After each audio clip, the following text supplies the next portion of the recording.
Welcome back to Off Ball Takes. This is your host, Yarbo Laws, and this is my co-host, Christopher Wells. We appreciate all the support and the recent content. If you were unaware, we did do a live stream yesterday, and it was awesome. We had a lot of interactions. We had a lot of surprises even during the draft. So really fun stream, definitely the most engaging that we've had in a long time. A lot of you guys showed up, showed out, came out and supported, obviously commented, all that good stuff, facilitated some great discussions as well. Unfortunately, we have no special guests or anything like that. So, it's probably just going to be us talking about everything that's going to be occurring in the second round, which, probably not going to be as exciting, but I think there are a couple storylines to watch. There are definitely some standouts in the second round. Some guys that will for sure impact some winning teams, and maybe even some hidden gems. Who knows? We've seen, some all-time greats be drafted in the second round before. We've seen some champions be drafted in the second round as well. But yeah, like I said, tons of storylines, and we also have a lot to kind of recap going into this draft because there are a couple picks in this round that were on the move and things like that. And then we'll also talk a little bit about yesterday, maybe just some more concrete and thought out thoughts about yesterday as well. So before we do get started, please don't forget to like and subscribe and follow us on TikTok and Instagram at the OBT Podcast for more content and updates. Yeah, so, the second round is, underway, right, on the clock, obviously. So, lots of stuff that's happened over the course of the last 24 hours. We talked about it in the live stream yesterday, right, where the first, 4 picks pretty much went, kind of what we expected, right, obviously, where it was like, Reese Asher 1, Sar 2, right, Castle going 4, obviously, things like that. But then once we got to 5, and obviously Reed Shepherd going 3 as well, but once we got to 5, right, that was where things kind of just went off the rails, right, because then obviously you had, Ron Holland, which was somebody that we still liked, right? He went 5th, which I think was surprising to a lot of people, just given the fact that, his stock had fallen a little bit. Obviously, since he had been in G League Ignite, right? And then, even crazier stuff happened, right? Charlotte takes Salon, and then Klingon goes 7. So they got 3 centers in Portland, right? Which they're going to have to kind of figure out. Dillingham went 8 to the Spurs, right? And we thought he was going to San Antonio. And then he ends up, going to Minnesota, right? And what I think was the most surprising move, I think, yesterday, right? After that, right, not as much, really crazy stuff, happened. We did have some players fall, right? I think much lower than we thought, right? Obviously, right, Isaiah Collier, which was a guy that we had right outside of the lottery, right, going about 15. He ended up falling down to 29, going to Utah. Another guy that most people thought was a lottery pick, right? Dalton Connect, right? He ended up falling, I think, from, he was looked at as like a top 10, 12 guy. He fell to the Lakers at 17. Kel'el Ware, I think, rose, right? Because that was a guy that, I had around 17, but he rose up to 15 by Miami, right, as a big. And then, obviously you had a couple other guys, right, who are still kind of on the board, right? Some guys like, say, Tyler Smith, right? Tyler Kolek, right, KJ Simpson, and others. So obviously we'll see, what goes on there. We also had some teams make some trades today, right? Mostly just to kind of move, second round picks around, right? But, to be fair, we did have, a couple of guys that just got swapped to other teams, right? Like AJ Griffin from Atlanta, right? He was traded to the Rockets, right, for the 44th pick in the draft, right? So obviously he gets a new start in Houston. I'm curious to see if he cracks the rotation because he had a good, rookie season, but last year didn't really play a whole lot, whether it was injuries or, other things. Lindy Waters going from Oklahoma City to Golden State, right? Davion Mitchell from Sacramento going to Toronto, right? I think Mitchell and Vesenkov going to Toronto for McDaniels. No pick swaps there. And then Minnesota and Detroit also engaged in trades as well, right? Like Minnesota went down to 53 and they sent Wendell Moore Jr., right, from Duke to Detroit for, I think Detroit got the 37th pick. Yeah, tons of stuff that happened today. Like he said, he talked about all the stuff that happened yesterday. So what are your expectations for today? Because, we're about 5 or 6 minutes out from kind of hearing, the first pick of the second round. So, do you have any standouts? Do you have any, what are your storylines kind of to watch? So, I guess the main question is some of the guys that we thought would be, in the first round, right? When do they get picked, right? Because, again, we mentioned a couple, right? Like we mentioned, like we thought Tyler Kolek would go to Phoenix, right? But they ended up trading down and they took Ryan Dunn, right? Obviously Bronny we knew would be second round, so we know that he'll probably be picked at some point. But is it the Lakers at 55? Somebody else take him? Other guys as well, Tyler Smith, Johnny Furphy, right? That was another guy that some people had rising, as a late first round pick. He's going to be in the second round. So, we're still waiting, for some other guys. But, I guess for the second round picks, it's probably just going to be a lot of BPAs, like best player availables, getting taken, right? It's a little bit different than the first round, where, I think like, a lot of them probably were kind of just angling for either best player available or fit. But in the second round, just because it's a little bit different, I think they're just going to go for the best players available. So, Yeah. and then I guess another guy, Adam Bona from UCLA, right? That's another guy, possibly as an active big to look out for. Again, you never know with second round picks because, not everybody drafted in the second round necessarily, plays or has a super long career. But, there are going to be guys that I think, they will make teams, kind of regret letting them drop that low, right? Because even like a Trace Jackson Davis last year, we had him as a late first round pick. But he ended up falling like down to the bottom of the second round at Golden State. Yeah. That was one that we didn't really expect. So, there's still guys to be had here, right? Like this is a draft where we already said at the top, it's not that great, but it is a deep draft where there is talent to be had later on.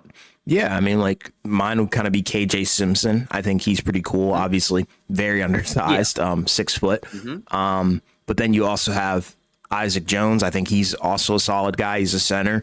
Antonio Reeves, that's another guy, senior, kind of NBA ready, but 44% from the 3-point line, 20 per game from in college. So very, very good in terms of what he's been able to do. 5th-year senior. So, I think just the age for him, I think, has been a factor as to why he wasn't drafted in the first round. And there were probably just guys who fit better in terms of systems and stuff like that. Oh my God, that Clippers logo just threw me off. I don't know how I feel about it, but there are some interesting guys here that I think can make an impact. And like you were talking about, Bronny obviously is one of the biggest storylines here because where does he fall? Does he go early in the first round or the second round, or do the Lakers pick him up? So that's kind of what I'm intrigued about as well. So I think a lot of eyes on this, mainly because of Bronny. But at the end of the day, I don't think this is going to be too crazy. I'm not expecting anything, wild, especially like yesterday. I'm kind of just expecting, like you said, for teams to draft for fit as needed. And, we'll kind of just give our commentary and thoughts on these picks. Yeah, exactly. Just a couple other things that also happened before we, hopped on, right? Obviously, out of Denver, right? You did have the expectation that Jamal Murray will sign, like a big extension coming up, right? Which, again, not really much of a surprise, kind of a no-brainer, right? 4 years, $209 million. It's a lot of money, but he was a big part of their title run, and obviously you can't let him go, even though he didn't have a great postseason run this time around. But the bigger story, I think, is KCP, right? He's opting out, which we expected. It's just the question is, does he come back and resign, or does he get paid, a lot of money elsewhere? Because there are some, tea leaves being thrown out there that suggest that he might actually, leave and get paid a lot, to play elsewhere. And even his GM, right, didn't necessarily signal a ton of confidence that he would be back. But it could also just be GM speak, right? We heard Mike Dunleavy Jr. last year be like, yeah, we see Jordan Poole as a big part of our team for the next, several seasons. And then probably barely 2 days after that, he gets traded to Washington. So, yeah, agreed. I think the whole Jamal Murray extension, I think it's a good thing. Obviously, we already know that they want to keep that core together. And, they're homegrown talent in terms of, Jokic and Jamal Murray. So I don't really foresee them leaving unless, some sort of crazy trade offer comes their way. But yeah, the extension is good. Extend that championship window because I think they can still obviously get back to the NBA Finals. No question about that. Yeah. As long as you have that duo and those core of guys, I think you're set and you're good to go. But all the other stuff, like you said, just sounds like GM talk. Yeah. It's just, I just think it would be very tough to lose KCP just because, how do you replace him, if he leaves? Because then at that point, you're kind of hoping and praying that Christian Brown can kind of just slide in and just be the starting two guard, which, maybe it's possible, but, Yeah. that would be a lot of pressure to put on a guy, a late first round pick or whatever in year 3. That Right. would be those would be pretty high expectations to kind of replace what KCP does. So I think that would be a significant loss if they were to lose him. But again, if somebody's going to pay him, $25 million a year, Denver may not be able to match that. So Yeah. I guess, what is your expectation? Do you think he leaves, or do you think he comes back? I'm thinking and hoping that he comes back. That if he leaves, they're chalked. They're cruised. I think there's no way for them to really bounce back from that. Like you said, what would be the replacement option? I think they're it's slim pickings. So Yeah. it would have to be probably elevating Peyton Watson, one of those guys. And Right. like we saw during the playoffs, they're clearly not ready. So Yeah. at least to be able to provide impactful minutes on a championship roster. Right. And then, there's also talks, obviously, about, say, a Paul George, right? Because, there's been a lot of, thoughts that he might leave, the Clippers and, not come back, whether or not he, opts in and gets moved, or opts out, right? And then signs with like Philly or something like that. What do you think about that? Because like I said, I'm almost at this point like 50-50 on KCP, like staying or leaving, like maybe 55-45 he stays, but it just, I don't know. Like, I could see a scenario where like somebody doesn't get who they want and then they just overpay. But, 25 million is a lot. But also, I guess if it's like a 2-year deal, then he would take that, if it was from like Philly or something. But Paul George, what do you expect with that one? Because I think both of us, early on have, kind of anticipated he comes back. But do you still think he comes back? Or do you think that there's more smoke to that? He might just be gone and not be a Clipper next year. He comes back, in my opinion. I think this is all a load of baloney. I don't really believe the whole Golden State Warriors talk. Yeah, I mean, this kind of happens every year. It's always the Lakers and the Warriors that are kind of always those two teams where you hear that they're going to make some crazy offseason splash and crazy addition for a trade. And it's like, I don't think they have necessarily what it takes to give him up. I just don't. I don't see it. Or, I don't think they have what it takes to get him in terms of Paul George. That is, there's no package there that I think makes sense, honestly, because I'm telling you, once they make that move, that's their final move for that dynasty or that team and that core of guys, because at that point, you have no young guys, because we're going to assume that the package would include like Kuminga, Moses Moody, stuff like that. So I don't buy it. I think, he probably just stays a Clipper. And then, with KCP, I think he, like I said, ultimately stays, but I don't know. It's a tough decision because at the end of the day, if he's getting overpaid and, paid a ton of money to play for 2 years, like you were saying, he's not going to turn that down. Like, yes, Denver is probably the better situation in terms of contending, but at the end of the day, he got his ring. He's going to take the money, like from a logical standpoint. So Not two. 2 rings. Yeah, excuse me. I forgot about the Lakers one. So, I think he's going to be able to retire on a high note regardless of what happens. But, if I were him, I would be taking the money as well. My question to Philly would be, why would you overpay for him? That's just me personally. I think the guy has a decent amount of value. But like you said, 25 million, I don't know about that for KCP. Yeah, but I guess if it's like a 2-year deal, then that's not really that big of an issue because it's like just 2 years, right? Where it would be kind of weird if it was like 4, right? That's where it would probably be problematic. But I don't think Philly would do that. But I guess then the question is like, okay, so like let's say Paul George re-signs with the Clippers. What do you do if you're like Golden State or Philly? Because I guess if you're Philly, you have cap space, so you could just pivot and then just like just turn to, all right, we'll just surround Embiid and Maxey with, a bunch of, role players and just kind of pay a little bit more to bring in some of those guys. But like, what would Golden State do in that instance? Like, what would a pivot be if you can't get Paul George? Yeah, that's a good question. I don't know. Because I think the first question they need to address is Clay coming back? That should, I think, be their number one priority, number one concern. Because if he comes back, all right, then we can kind of retool around that. But if he's gone, then that kind of opens up a bunch of options. Like me personally, I would kind of just go out and I would make a trade that's more in your favor, more so than you have to give up all of your young guys. Maybe like one asset, one pick for another player on like a bad team. Like, I don't know, maybe like a Jeremy Grant or something like that. Or Kyle Kuzma, like players in that kind of vein where it's like their value isn't like super duper high and they're not like a superstar or anything like that, but they could add some impact to your team because I think we can all agree the Warriors were missing that factor where it's like, they just didn't have a lot of punches, because it not necessarily they were predictable, but just a lot didn't go their way. And they're obviously also shopping Andrew Wiggins. I know that's been a thing that's come up as well. So we're going to assume Wiggins would be in that package as well. Right. And then I guess like say if you're another team, like let's say you're the Clippers, right? And you pull off and you do that trade and then you have Kawhi. Okay, so does Harden come back and then it's Kawhi and Harden and then a bunch of other random pieces? Like, is that better than what they have right now? No, I still think it's yucky. Like the Clippers, I think the Clippers are in a situation where they're forced to run it back. That's why I don't necessarily think that Paul George is going to be on the move, Yeah, all right. Because they're either going to give him, I don't know. It's tough. Yeah, we got our first pick. Toronto is selecting Jonathan Mogbo at 31 in the draft. All right.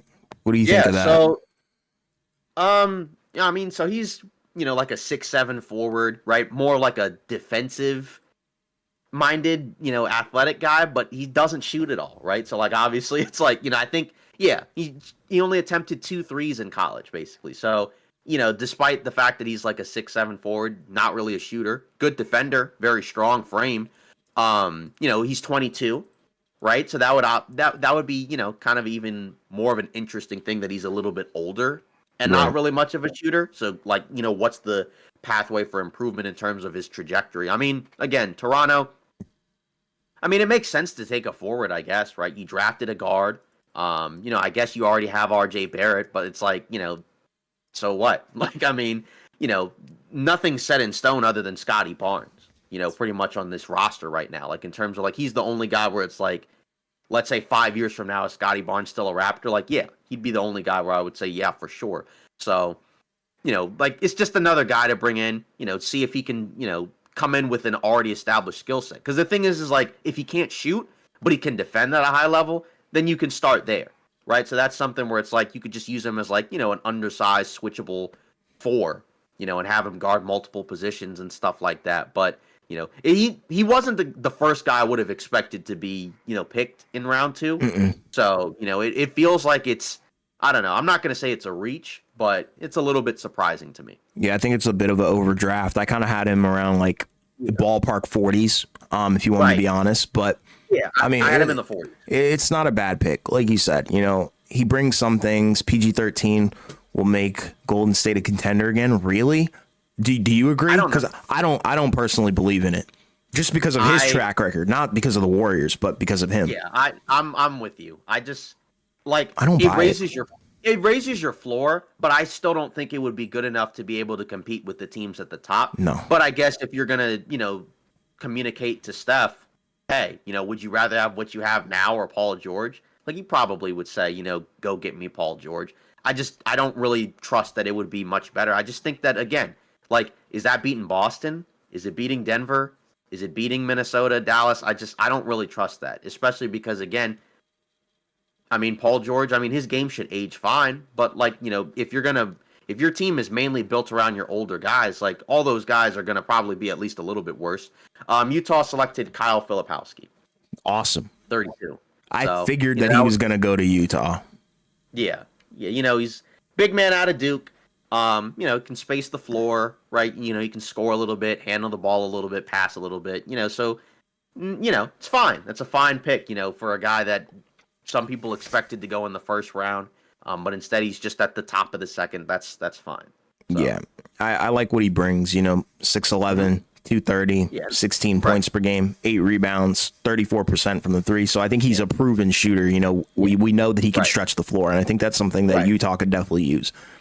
Yeah. What I will say with the George thing is, like if he's your number 1, not ideal, right? But if he's, a number 2 or 3 behind somebody else, so i.e. he'd be playing behind Steph, that's better. It's just like you said, because of his track record, he's going to have at least a couple of games where Warrior fans are going to get mad and being like, why is this guy shooting like 4 for 15, in a pivotal game 6 or something like that? Like, it's going to happen. Like, we know where we are with this. And also, like, injuries are another thing. Like, the guy might not even make it to the playoffs. And from his perspective, I think the Clippers is a better situation than the Warriors are right now. I don't know. That might be a little bit, hot takey. But for me personally, I'd rather be on the Clippers with my, wing guy in Kawhi than have to deal with what the Warriors have over there. Because I feel like the Warriors are more dysfunctional than the Clippers are right now as a roster. Mm-hmm. Yeah, I guess, the only concern is that with Kawhi, he doesn't play either, at this point. So that would be the other concern from the Clippers. To me, like, if he doesn't stay with the Clippers, it's a money thing. Like, it would clearly be because they don't want to give him, like a 4-year deal, which I understand. Because, like, if you're giving him a 4-year max deal, you're paying him all the way up to, like, 37, 38. Like, that's a gamble. Like, again, his game isn't super predicated on him being that athletic anymore. So, like, it's more so just based off of his skill, his ability to shoot, his ability to handle, and defend.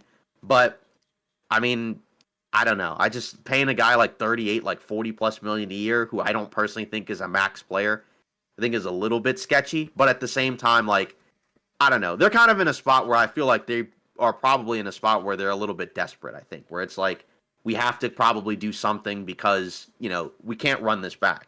Like, I don't think you can really run the team back and expect to be better enough to be, a contender. Like, maybe Kuminga takes a leap, but even then, is that going to be good enough? Like, probably not. I just really wouldn't trust it. Yeah, like you said, the Warriors are the ones that need to, really, really figure this out, because we already know Klay is just not the same guy. Draymond's never really been that guy offensively. So right now it's kind of just looking like Steph and then Kuminga. And I don't think that's good enough to contend, like you said. So the Clippers, on the other hand, like, there's more of like a monetary longevity kind of thing, like you were saying, because I think the offer that they've kind of been floating around is like 3 years, and that's not what PG wants. Obviously, like you said, he wants a 4-year deal, but I don't think that's in the ballpark. So I feel like they're going to have to meet somewhere in the middle, or Paul George goes to a team with cap. But the problem is there's only like 6 of those teams, and a lot of them aren't that good. And Philly has seemingly just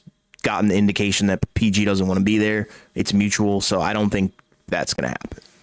Yeah, I mean, like I said, I'm 55-45. I feel like he goes back. I feel like some of this might just be like almost like the Clippers just kind of like daring him to go out to see if a team will give him like a 4-year max, which it sounds like there are teams that want to do that. It's just the only way he can get to some of those teams, if it's not Philly, is by opting in. And he's got, 2 days left to do that. Obviously Golden State would have to do some other stuff. Like, I think they would need Chris Paul to fully guarantee his deal, because presumably he'd be in the deal. But then, like, does he go to the Clippers? Does he go to a third team? I don't know. But it's like personally, it's like I understand it from a Golden State perspective, because again, I guess it's better than what you have. It's just, I don't know if that's good enough. But I guess it would also just depend on like how you feel about the rest of the roster. Like if you exchanged Paul George with a couple of those guys, and then, you still have Steph. So it just depends. Yeah. But I don't know. Like I said, I wouldn't trust it. Yeah. So, I have obviously, like, to be honest, like I have, I'm on X, so I don't really have the feed, on ESPN. Like, what does it look like? Because they haven't done this before, where they have, where they have it on 2 days, and then, they just have everything set up for the second round. So they've got obviously the highlight reels of the guys going right now. And that's how it's always been, first and second round. But when there's no highlight reels, they're kind of doing an interesting thing where they have pre-recorded interviews of the guys, where they give them their own scouting reports. So like Kyle Filipowski said, I'm a good shooter. I have some good passing attributes, and I can also what's the word? He said multiple positions, I believe. And they're also throwing up tweets as well of players, around the league. So like Jason Tatum, he said people are going to regret passing on Filipowski. So that's pretty cool. But the studio setup is interesting. They've kind of panned to the green room. I don't think anybody from the green room in the studio has been picked yet, but they do.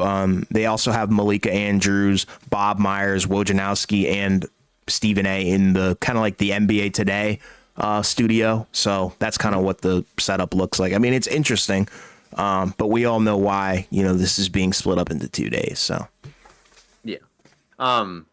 Yeah. But anyways, so Utah, right? So they ended up getting basically, 3 guys so far in this draft, right? Like they got Cody Williams, Isaiah Collier, and Filipowski.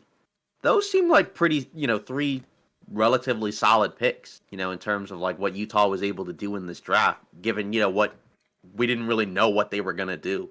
But, Ainge and, the guys in Utah, honestly, they brought in some decent players possibly.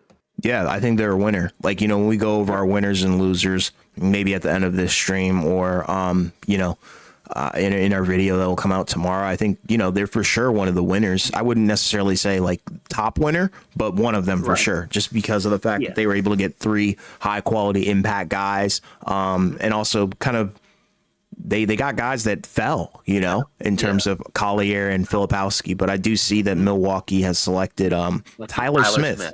There we go. Yeah, that's an interesting one. Yeah, that's a forward, 6'11", G League Ignite guy. I had him like late first, but when you have a guy in late first, he could easily go in the second, and he did. Floor spacing big, right? But obviously there's some, like I guess maybe defensive concerns, but at the same time, like he's going to Milwaukee, probably not going to play a whole lot, but I think again, like it's fine to get like a big guy, but it's kind of interesting, right? Just because you would have assumed that like maybe they would have gotten like a like a perimeter defender type guy or like a wing defender type guy, not necessarily like a bigger forward, right? But could he be a guy that plays behind Giannis? Could it be also like something that factors into where it kind of sounded like that they might be switching up how they play, especially on the defensive end, right? Where it's like Lopez could be gone, so maybe they might play like a smaller but more switchable, versatile lineup. So that would be kind of intriguing. But he's a guy where he fell, but he could be a guy that I think could end up being a lot better than people expect. Yeah, I didn't have him mocked in the first round, so this is kind of where I expected him to be. I had him a little bit lower just because I had a couple of concerns like you were talking about on the defensive end, but offensively I think he's flashed kind of what it takes. And I know coming out of high school for sure, 5-star recruit, all that stuff. But I think there is a world where he gets drafted even earlier than this, like you were talking about in the first round. But nonetheless, him falling to Milwaukee, I think, is a good thing for him and for both sides. Like you said, probably won't play, but him getting more G League experience could shape him into something that, Milwaukee could use down the line. Right. And then, could he be better than the guy they drafted in the first round? So. Yeah, that is another thing as well. So there's going to be a little bit of competition, although I highly doubt that either of them play. If you want me to be honest, I don't think there's enough room in the rotation for them. Maybe. I think Andre Jackson Jr. potentially takes not necessarily a leap, but a step in the right direction where he becomes more playable as time goes on. Because we already know that backcourt is very, very defensively susceptible at times. So I think there is a point where you're going to kind of see some more defensive minded guys get elevated. Yeah. If I'm the Bucks, I feel like I would have more so preferred maybe guys that could help you right away. But, I also understand like maybe going for long-term upside. But, it's interesting, right? Just because, the position that they're in, I think the picks they made were a little bit surprising to me. Like I didn't have either of those guys mocked, to Milwaukee at all, honestly. Yeah, he brings length, though. I don't think it's like a bad pick by any means. So, you got another guy. And I think because this is their second Ignite guy? Because I think the other one was a Beauchamp, right? If I'm not mistaken. Yeah. You talking about like 2 years ago? Yeah.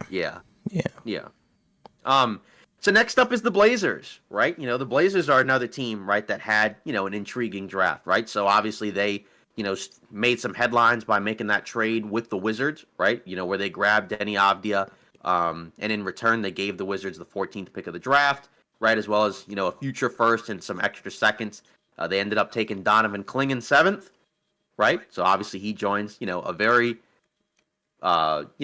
packed center rotation, right, involving him, Robert Williams, and DeAndre Ayton, right? So, and this was a guy that some people thought could go there, right? So despite the fact that they had other bigs, like, is it like, oh, we can't take this guy because we have DeAndre Ayton and Robert Williams? Like, no, those guys may not even be Blazers over the next few years. But, why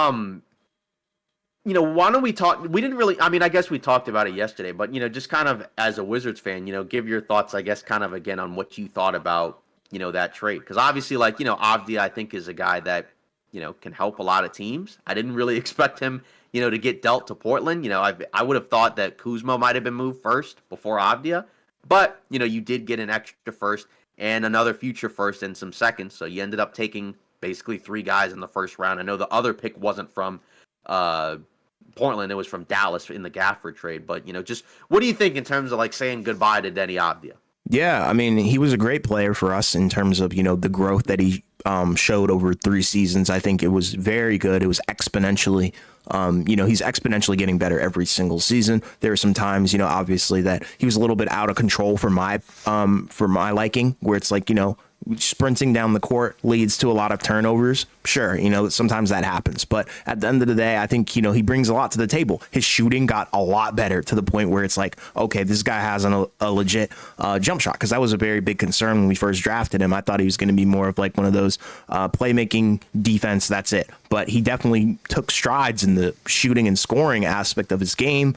But if you want me to be honest, I'm higher on Bilal. And that's just the truth. And I think that's one of the factors why, they got rid of Denny, because, you look at the wings on the Wizards, it was Denny, Kyle Kuzma, and Bilal. And last year, if you watched Wizards basketball, doubt anybody did, but if you watched, Bilal was kind of relegated to a corner sitter. And I don't think that's kind of ideal for him. Obviously, definitely has more of a defensive focus, but I think he has the potential, and we have the room for it now to have him be more integrated into the offense. And I think that was kind of what this move was predicated on. Number one was making some room for Bilal. Obviously, the regime, which is new, this is their second year, I guess, or half year, whatever, 1.5 year anniversary. So them coming in here, they're not necessarily, they didn't have a lot of ties to Denny because they didn't draft him. So that's number one. And number two, you were able to get a 1st round pick in this year's draft and a future one. And it all fits our timeline, and it kind of follows exactly what Oklahoma City was able to do when they were able to stockpile a bunch of assets for the future. So who knows if we use that 2029 pick or if we trade it to bring in somebody else. But either way, I think it fits the timeline 100%. And like I said, it opens up a pathway for Bilal to get a lot more playing time and experience. And I'm expecting Kyle Kuzma, Tyus Jones, Shamet. I'm expecting the roster to look very, very different by the time the season does end up starting. But I do see that we have another pick. Tyler Kolek going to the Knicks via Portland. So I think the Knicks were able to trade for that pick. So they're going to bring in, Tyler Kolek, right? Yeah. Yeah, Portland traded the number 34 pick to the Knicks for 3 seconds. So the Knicks got a backup point guard. So there you go. So, in terms of the Knicks picks, they got, what was it? Dadier, right? And they also got Kolek, and then there was someone else, right? I don't think so. Yeah, no. I think that's it. Okay. Oh, yeah, they ended up trading the other pick. Yeah, so they traded it to the Wizards for Keyshawn George. Yeah, exactly. So they ended up getting Dadier and Kolek. So Kolek probably, I don't know if either guy really plays anyways a whole lot, but Kolek probably is the one that's more likely to play. I think I saw some reports last night, earlier today about that they may draft and stash Dadier, so he may just, play overseas, and then whenever he's ready, he might come over to, the Knicks later on. He's 18, right? Whereas Kolek, is a little bit older, a little bit more established as a point guard, ball handler, passer. Like I said, probably won't play a whole lot, but he could play in the G League, right? Or if somebody's hurt, he could probably slide in and maybe, do some things for the Knicks. And I guess, it must be a guy that Tibbs must be relatively okay with. Obviously there's some concerns defensively, but, again, it never hurts to have like, just like just a regular backup point guard, I guess. Yeah, I agree. I think it's a good pick. I think there were a couple teams that probably had him on his radar, or had him on their radar. So I had him kind of going a little bit lower. If you want me to be honest, I had him going one pick lower, actually, around the Memphis Grizzlies. So not too crazy or anything like that. So because I thought Memphis low key needed like a backup point guard, but I think New York kind of getting him and scooping him up is definitely a positive, because it adds to your depth, which is something that they clearly needed. Because I think if they were deeper, you probably would feel better about them if they end up going toe to toe with the Boston Celtics. So yeah, I think he's NBA ready for sure. Obviously, the question is his size and his frame, but he has definitely overcome that through college. So I think there's nothing stopping him from overcoming that in the league. And his best comparison, I think, would be maybe I don't know. Yeah. What's his name? God dang it. What's his name? Which guy? McConnell. TJ McConnell. That's kind of who I have him. That's his comparison. We have an international commenter. Let's see. Nikola Dimkovic. Hi from Serbia. What's your take on European basketball? And have you heard about Partizan Belgrade, a team in Serbia? Dante Exum played for them last season. So I want to say, I guess last summer, right? We had, KJ McDaniels, right? And he was, he was a guy that played in the NBA for a little, for a while. And he he's played in multiple countries overseas. And so he talked about, like for a while there was kind of a stigma, that say European basketball, wasn't really that, like a lot of people look down on it and don't really think that it's all that great.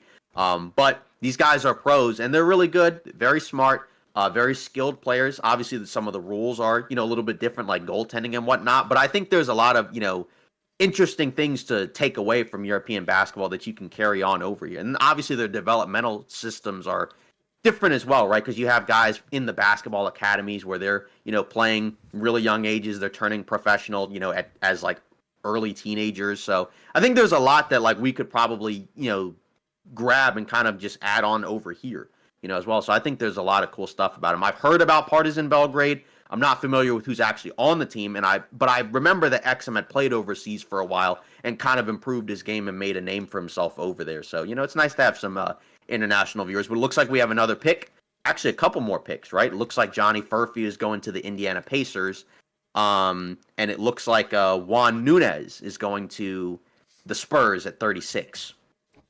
I think these are both solid picks. Johnny Furphy, I had him in the first round. So for him to fall to the second round and for, the Pacers to grab him, I think is awesome. Gives you another wing, and some more depth, which is something that, they could not necessarily needed, but can easily improve on. So, I think this is awesome. Yeah. And then obviously Nunez, I think that's pretty good as well. So they got their second pick of the draft. So joy. Yeah. I guess, do you want to answer the question as well? Yeah, I mean, I have heard a lot about European basketball. In my opinion, I think the environments, from what I've seen from clips and things on YouTube, the environments are insane compared to the United States. There's definitely some more passion, aggression for sure, where it's like, oh my gosh, like this is a real environment. We've seen that with soccer, football, overseas as well. So and I think the game is expanding to the point where now eyes are on the game all over the world. It's becoming more competitive. You have players coming from overseas and even from your country specifically, Nikola Jokic. So it's pretty cool to see these guys come over here and ball out and really even be better than, the players in the United States. And I have a question for you, Nikola, and it's actually regarding another Nikola Topic. How do you feel about Nikola Topic going to the Thunder if you're still here? Because I know he is also from your country as well. But yeah, I mean, European basketball is awesome, and not even just in Serbia, but all over the place. I mean, you look at France. Look at the number of picks that have come in from France. Exactly. So, like, look at the number of picks that have been Frenchmen in this draft, and then obviously, kind of fast forwarding to the Olympics. Yeah, the Olympics as well. Like, look at the French national team. Look at the other teams as well. Like, you have some really good stars, and it's becoming more competitive, not just in the United States, but around the world. So, yeah, great comment and awesome that we have a viewer from Serbia. Really cool. Yeah. Yeah, hopefully you can, continue to stick with us, Yeah. as we do this content. But we appreciate that. That's a really good question. That might be one of the best questions that I think we've heard, a viewer ask in the chat. Just because we usually, because this is normally an NBA. We do NBA content, but obviously, we don't mind answering questions, about basketball from all over the world. Because obviously, as both you and I have said, it's a growing international game. So there's a lot to take, I think, from pretty much everywhere Yeah. around the world for basketball. 100%. So so I guess some of these picks were also traded, along the way as well, right? Because it looks like the Pacers sent cash considerations to the Spurs in order to take Furphy. Obviously, we talked about Furphy before. We thought it was going to be maybe a first round pick, right? And then obviously Nunez, I had a little bit lower, but it's 36 is fine, going to the Spurs. So Yeah, I don't have a problem with that. Right. And like you said, the trade details, I mean, it's kind of minor, not to like diminish it or anything, but nothing crazy. But hey, with the Nunez thing, I am kind of intrigued by it because he's from Spain. That's another overseas guy.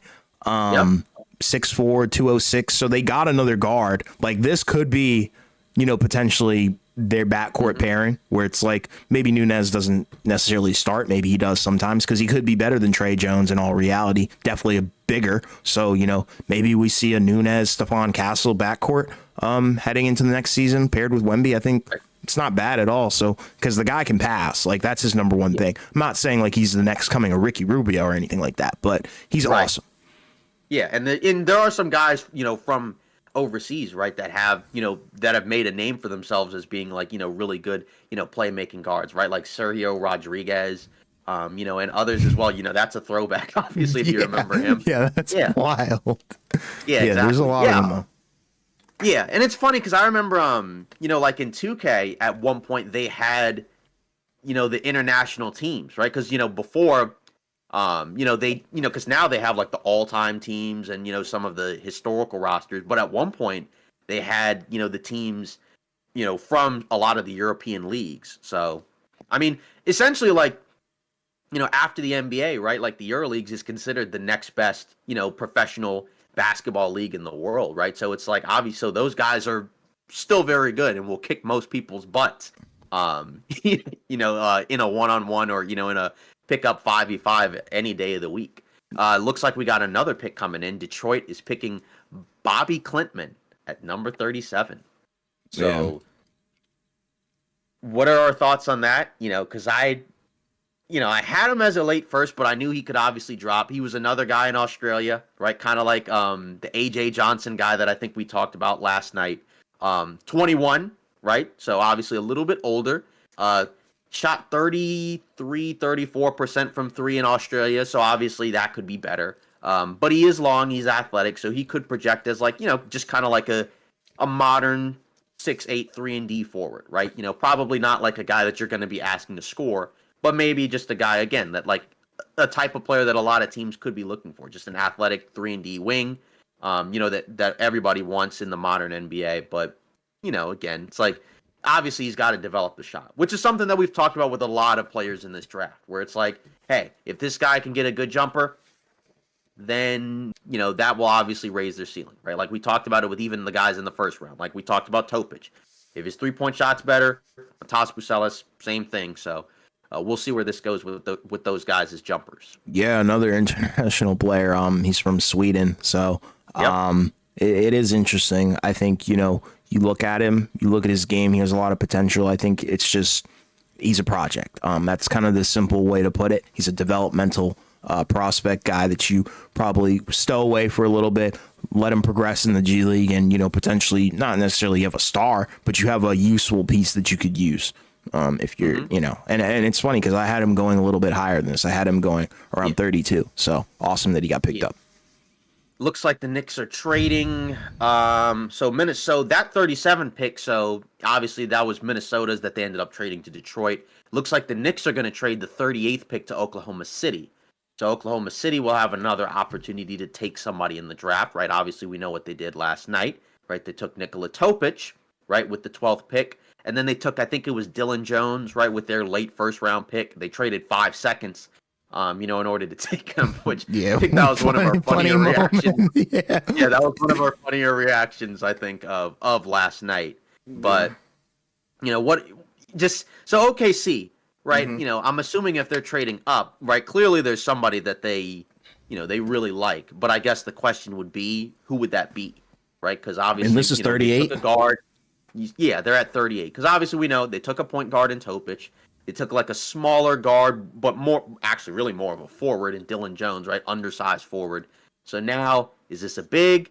Is this, like a smaller guard, right? Or, is it something else? It's got to be a big, and I'm going with Adam Bona. I think he's awesome. 12 points per game. Right. Yeah. 6 rebounds. I mean, I think it's a legit pick, Yeah. Yeah, from UCLA. Yeah. This is a guy that I think a lot of awesome. people want.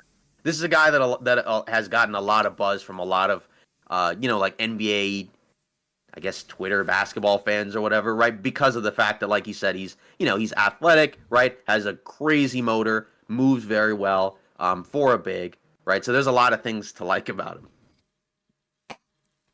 So I guess we're still waiting on the pick at this point. We're waiting on the pick. I'm sorry. It's just the name is pretty dope. Yeah, but awesome. So yeah, pick, so obviously if the Knicks pick him. gave up exactly. So the Knicks gave up their their 38th pick. So, we'll see who they end up taking. Oklahoma City, I mean. I guess Oklahoma City, that's another team where I do kind of wonder what they do, this offseason, because obviously, right, they're, we know what they did in the draft, right? Topic is obviously going to be a redshirt guy. He's not going to play because of the ACL injury. But they also have, a decent amount of cap space, right? They traded Josh Giddey for Alex Caruso, but they're still going to have, 30-ish million in cap. I think they traded Lindy Waters, right, to Golden State, so I guess that frees up a roster spot, maybe frees up a tiny bit of cap space. So, we think that they should go after like another big, probably in free agency, or maybe you kind of swing for the fences and maybe absorb somebody into the cap. It sounds like Hartenstein is probably gone from New York, so he might end up going there. And, we talked about it, right? Like, obviously it's a decent amount of money, but at the same time, you need a big. So, I guess the question is, do we buy that Oklahoma City or even Orlando is actually going to give Hartenstein like 18, 20 plus million a year?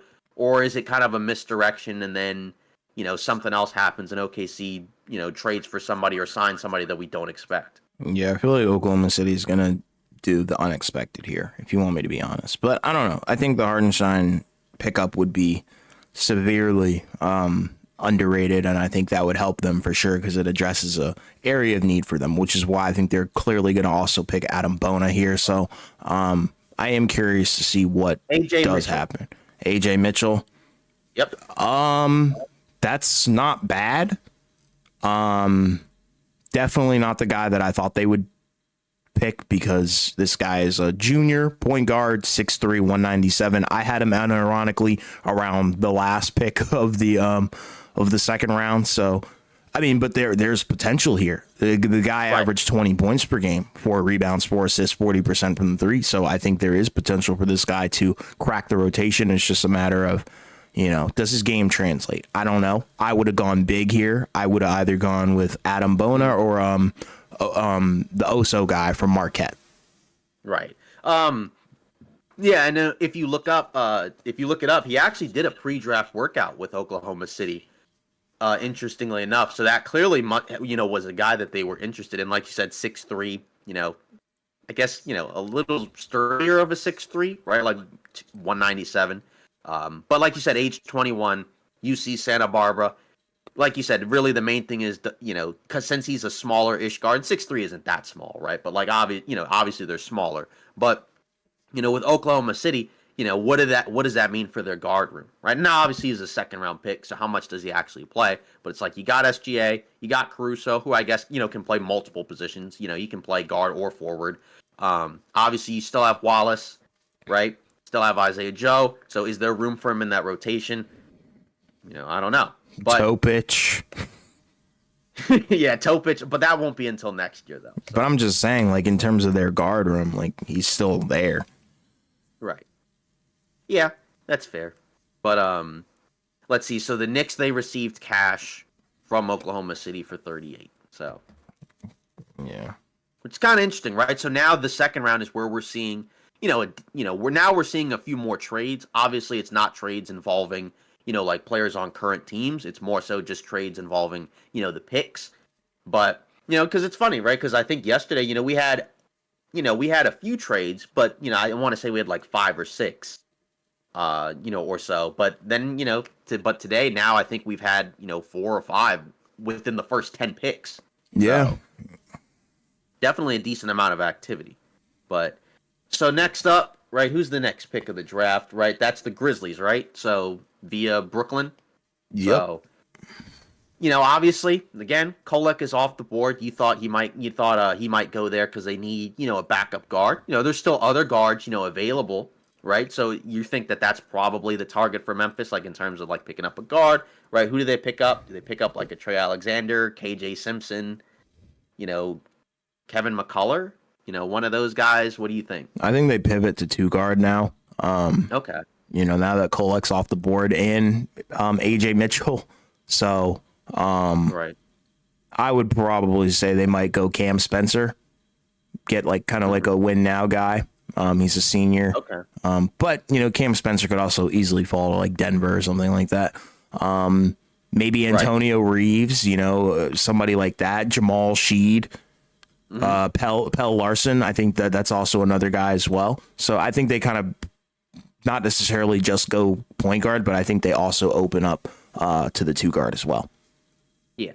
And then it looks like the Knicks now will pick at 40, right? Assuming they don't move the pick again, right? I think it was it was Boston last year, that had a pick and then kept trading down and down and down and down for extra assets. So maybe the Knicks might be that team this year.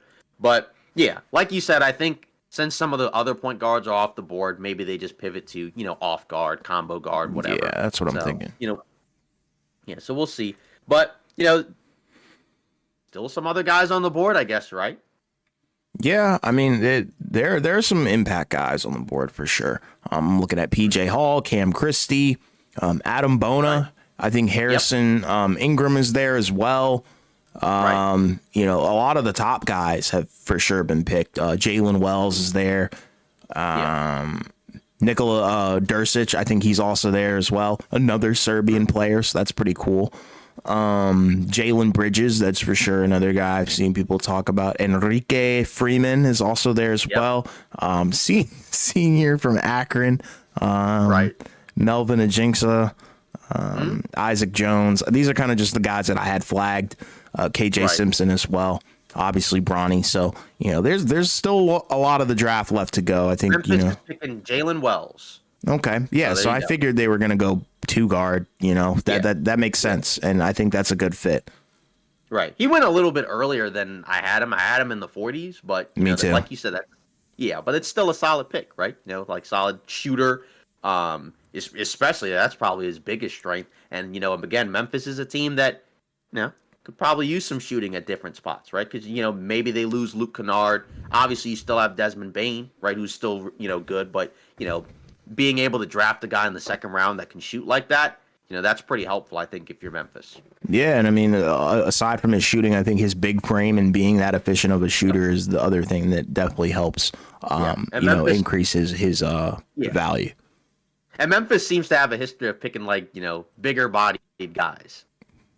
Sure. Right? Like, like David Roddy, Jake LaRavia, and others like that. So. Yeah, Memphis is they're a funny team. Kenny Lofton Jr. as well, right? He's not there anymore, but still.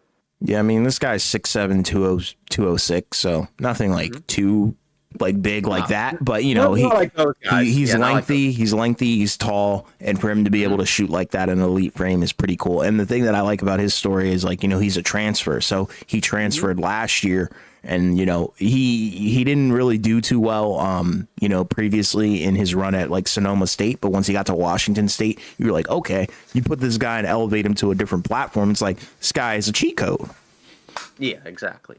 So, that pick from the Lindy Waters pick, right? The number 52 pick. So, the Thunder, they started at 52 and they went up to 38, right? So they traded from 52 to 40. and then they traded from 40 to 38. Mm-hmm. So they moved up about 14 spots, in order, to take the guy that they ended up taking, AJ Mitchell. So Yeah. Good pick though. But yeah, so clearly they wanted him. I mean, because again, like I had mentioned, they brought him in for a pre-draft workout, and they traded up 14 spots in order to take him. makes sense. Yeah. So next up at 40, now we're in the 40s. The Blazers, right? Well, no, it's the Knicks. Excuse me, it's the Knicks, right? Because because of all the trades that have been going on. So now it's the Knicks. Who do they pick? Yeah, that's a good question. Let me kind of scroll down to who I had in that range.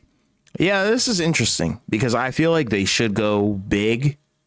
Mm-hmm. I think Adam Bona is still there for the taking. They could go Cam Christie, if I'm not mistaken. That's Max Christie's brother.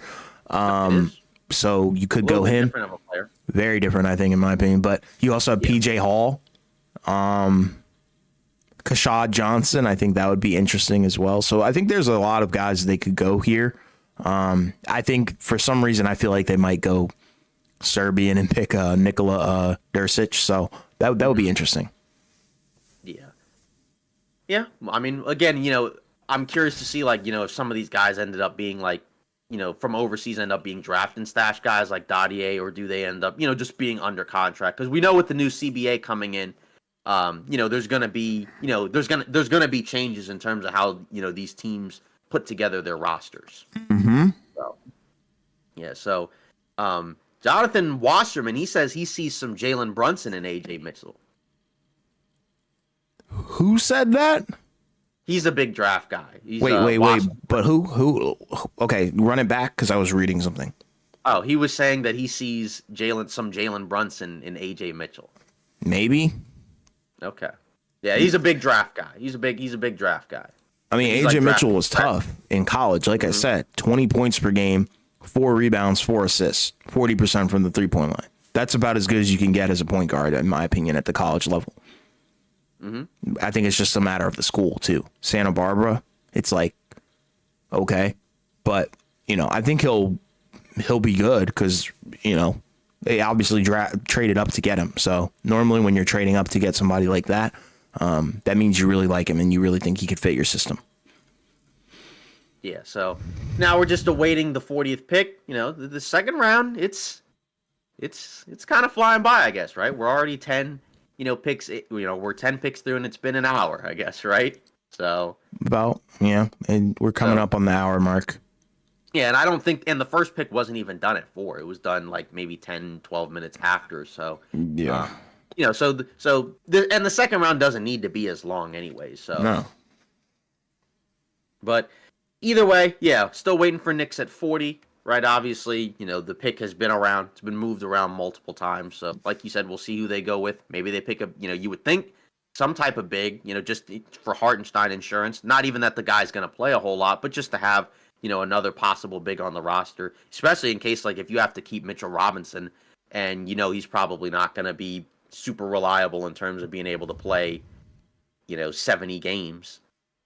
Yeah, so a couple things just came in. Apparently, Phoenix is picking Oso Agardo at number 40 in the draft.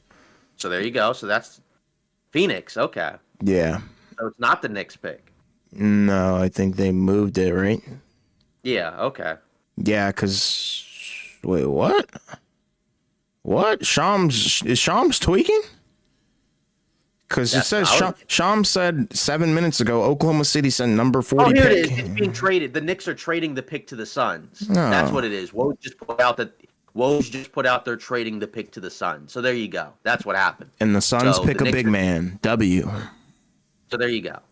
Yeah. Nurkic insurance. I guess if you want to call it that, but I think the guy has potential. Yeah. 13 and 7. I'm being a little bit, silly. Knicks now 51 and 56. Right. Yeah. You said the Knicks traded for 56? 51 and 56 because remember the 51 is the one from the Wizards yesterday. Yep. So now they have 51 and 56. There we go. So, obviously for the Suns, right, they picked up Ryan Dunn in the first round, right? Can't shoot, but, very good defender possibly. especially at the NBA level, right? So that's obviously a nice thing to bring to the table. And then you got a big man. So, you got some decent picks, especially considering that, considering their situation, right? Because that first round pick is the last one that they'll have for quite some time. So, it's nice that they pick some more defensive oriented guys. So, yeah, so Woj did put out, they're trading. So the Suns are trading the Knicks 51 and 56. To where? No, the Suns are trading the. Oh, what the heck? You see what I mean? You see what I mean? Okay. These guys are tweaking, man. Yeah, I was under the impression that I think he just worded it weird, and I think he's trying to say that the Suns are trading those picks to the Knicks. They already had 51 from yesterday, though. Okay, so I guess, like you said, I guess they're just going kind of crazy. Like, I'm confused because it says Shams said Knicks now have 51 and 56 in the draft. They had 51 yesterday because of the Wizards deal. So 56 they had, and then Woj puts out the Suns are trading the Knicks 51 and 56. What does that mean, buddy? Yeah, like even Knicks fans are. They're saying we already had 51. Yeah. So, well, even guys like Woj and Shams can, be a little bit funny at times, I guess, right? Yeah, I don't know. This is weird.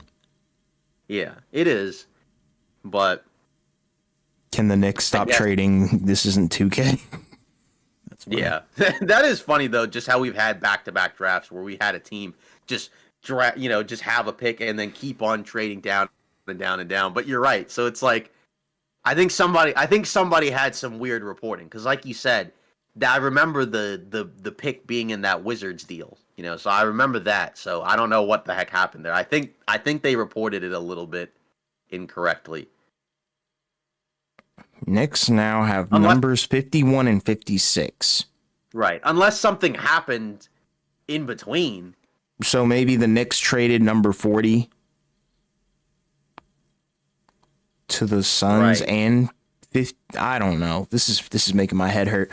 But right, yeah. This is stupid. I feel like there's got to be something that happened in between that we don't have, that somebody must have misinterpreted. Yeah, but for both of them to kind of report gobbledygook is very unusual. Normally, it's one of them that's kind of like locked in. Right, exactly. So it's a little funny, But I guess again, they've been up, probably not. They've been up and awake probably nonstop the last, few weeks. It's just weird though. Like of all flub-ups to happen, all errors to happen, it happens on this one. Not that it's crucial or anything. It's just kind of like, what? Right. That didn't even make sense. Wasn't there like a thing last year that happened when I think with the Suns, it might have been the Kamara pick or whatever, where I think people were confused as to like where he was going, where they thought he was being drafted by the Suns, and then he ended up getting traded. I kind of remember there being a little bit of confusion there, maybe in the wording, but it wasn't quite as weird as this though. Yeah. So, yeah, this is awkward. Right now we're still kind of just. We're waiting for Philly. Yeah. You said we're waiting for Philly? Yeah, okay. Philly's on the clock with 2 minutes remaining. Yep. So that's the 41st pick, obviously. So joy. They took Jared McCain, right? I think we had them mock taking Tristan da Silva. Obviously he went elsewhere, but in terms of since they picked up a guard before, I'm assuming they're picking up a forward now. Yeah, I'm looking at them for wing, maybe power forward. I think PJ Hall would be kind of cool. He played a lot of center at Clemson, but I think he easily has the frame for a power forward because he's a 6'8" center. So 240, 18 a game, 6 rebounds, and can space the floor a little bit. Not efficiently, but a little bit, 31% from the three. So yeah, there's potential, but I don't know. The wings are kind of, I feel like they've died down here. By this point, most of the good wings are gone, unless you want to go with Enrique Freeman or Jalen Bridges, maybe Nikola Jurisic. Yeah, Jurisic. I don't know. Melvin Ajinxa. I don't know. Mm-hmm. Yeah, I mean, This is once you get to 40 Okay, plus. Zach Eady commercial. Cool. Sorry. Continue. Yeah, once you get to like 40 and onward, it starts to get kind of interesting. And it starts to get to a point where like you don't know, like not you know what I mean, like where it's like you would think it might be BPA best player available, but sometimes it kind of just is like because each team has their own draft boards in terms of like who they think is from one to whatever the best. So obviously like who they think might be the best player available might be different than who we think is the best player available. So looks like the Sixers are picking Adam Bona. Good. That's There good. you go. You got another backup big. I guess behind Joel Embiid. Yeah, So, because you there got go. what? Joel Embiid, Paul Reed. I mean, Yeah. I think that's a Obama, decent. I think, is a free agent, and then I think Montrez Harrell. What? Or was he? I don't think he was on that team. Was he? I think they gave him like a year or two No deal, way. but I think he ended up getting the ACL injury, so they may have cut him. I think they ended up cutting him. Yeah, I don't remember him being on their roster or depth chart. He was But fine, but I think he ended up getting hurt, so I think they ended up cutting him. yeah, that makes more sense because I never saw Trez play a game last season. So Yeah. Well, I think he got the injuries in the off season. yeah, figured. Charlotte is picking KJ Simpson at number 42. So there we go. So now they're picking up a backup point guard behind LaMelo Ball. Yeah, I don't think this guy's gonna play though. I don't know, but if you want me to be real. Right. I don't know. 'Cause, I mean, And it's not they like I'm already- like a non-believer in his frame or anything. It's just I don't know. On that team, it's kind of because they have a ton of guards already. So That's my point. Including a bunch that they drafted over the last couple of years, right? Because you have like Nick Smith, what was his name? Amari, Jesus. Amari Bailey. Yeah, Amari Bailey. I mean, in addition to some of the other guards, that I guess are Trey kind of on the Mann. roster, like Trey Mann, Yeah. and others. So I mean, they already have a lot of guards. So, I guess they don't really have like a prototypical backup point guard. Like they're more so scoring guards, I guess.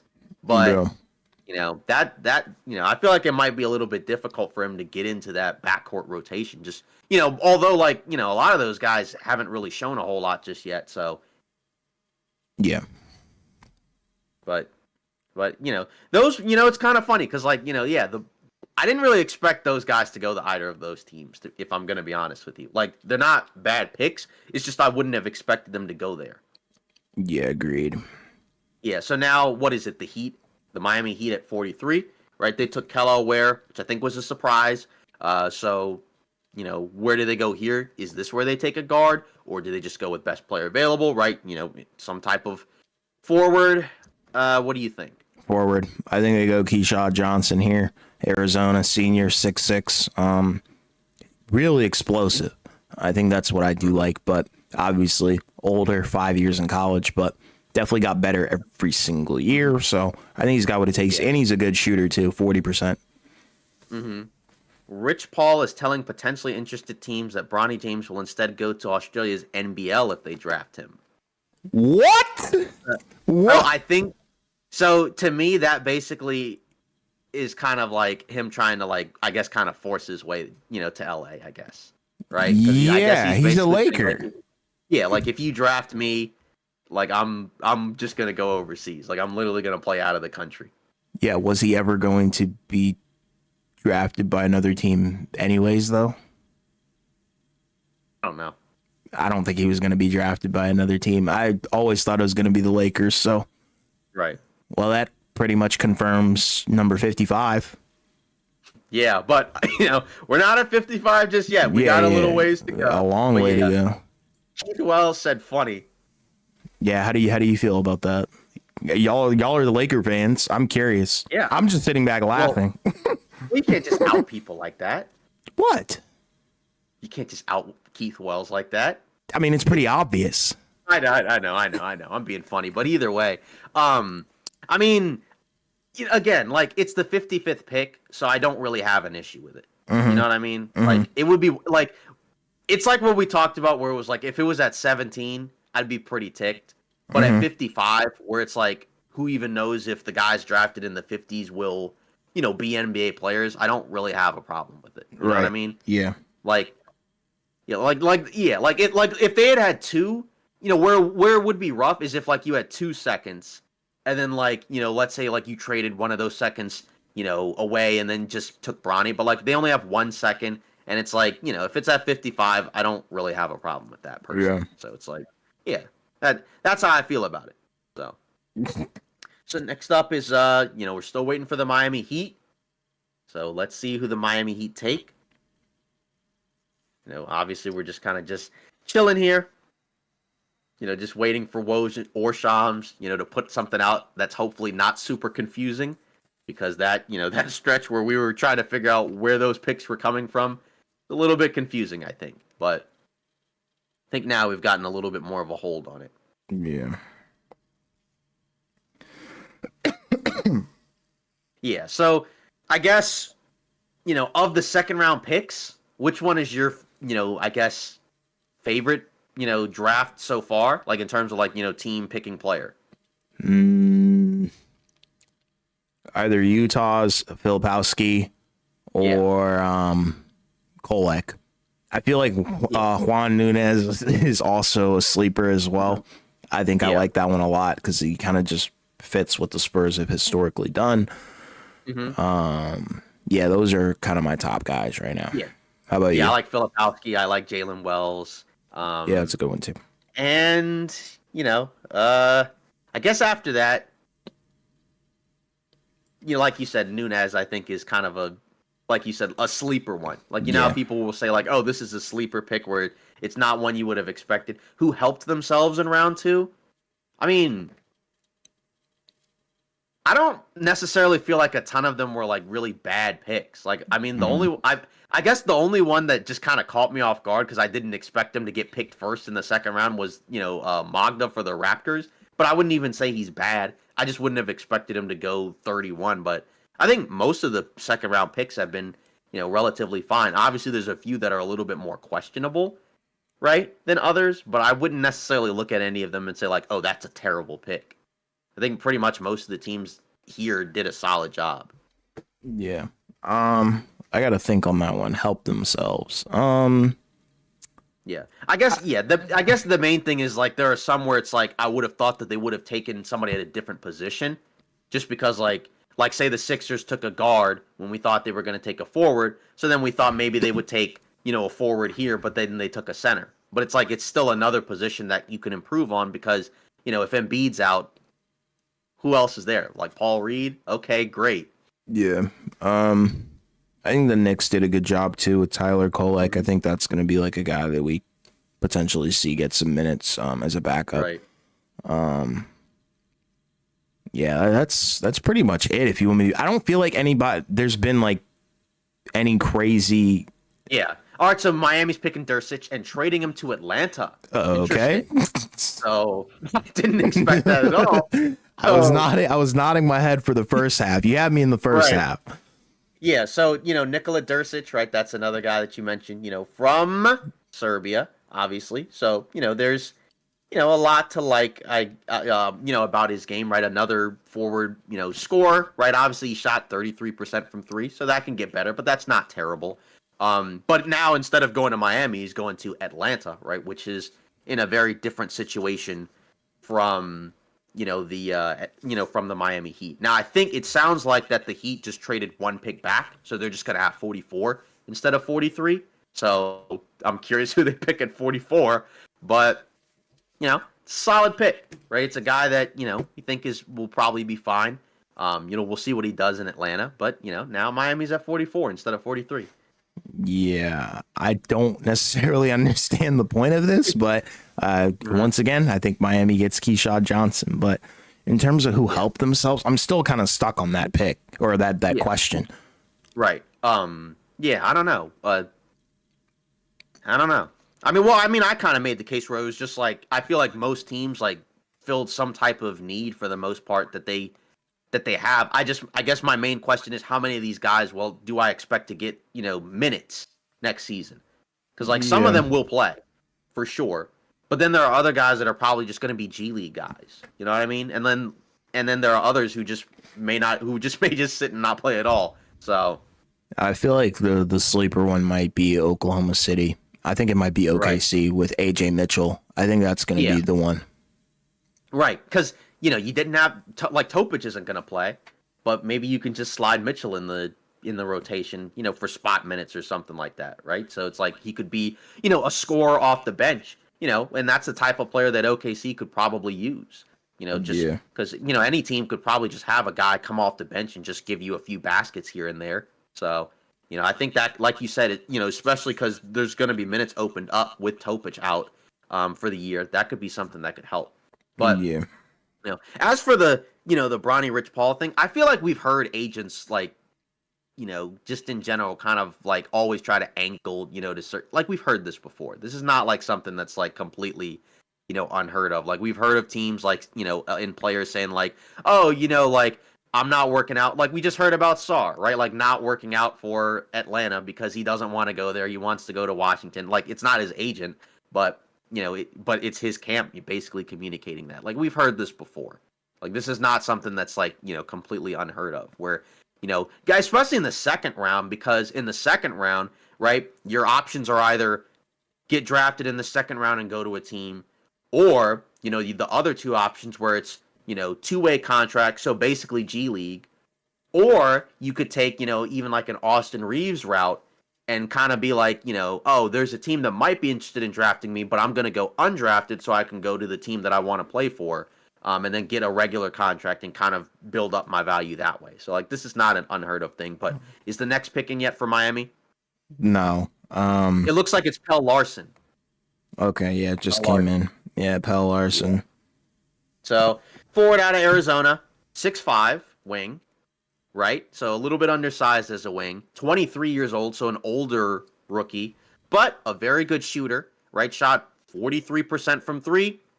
Can try, I guess competes hard on the defensive end. Feels kind of like a guy that Miami, has taken, right? Kind of like a, feels kind of, I don't know, like Duncan Robinson-y, sort of, I guess. Yeah, I mean, I get it, where it's like, knockdown shooter, 42% from the three-point line.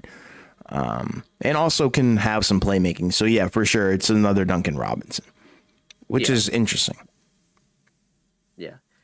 But, yeah, exactly. So, again, some intriguing picks. So, next up, right, I believe is 45, and that's the Raptors, right? So, so the Raptors already took, a forward earlier in the draft. Is it the Raptors? Oh, yeah, I forgot. It's the Kings. It's the Kings. Oh, my goodness. Okay, so it's another one of those trades. Yeah. Okay. Yeah, 45 is the Kings. Because I think... Okay. Yeah. Okay, so then the Kings. So they took Devin Carter in the first round yesterday, right? So they already took a guard. So I would think they would take a forward, right? So, like, could it be Jalen Bridges? Could it be, somebody else along those lines? Like, I mean, who are you kind of expecting? I mean, if we're talking forwards, Enrique Freeman, Jalen Bridges, but I feel like they might. I think they're going two guard here. I think they're going to go Kevin McCullough Jr.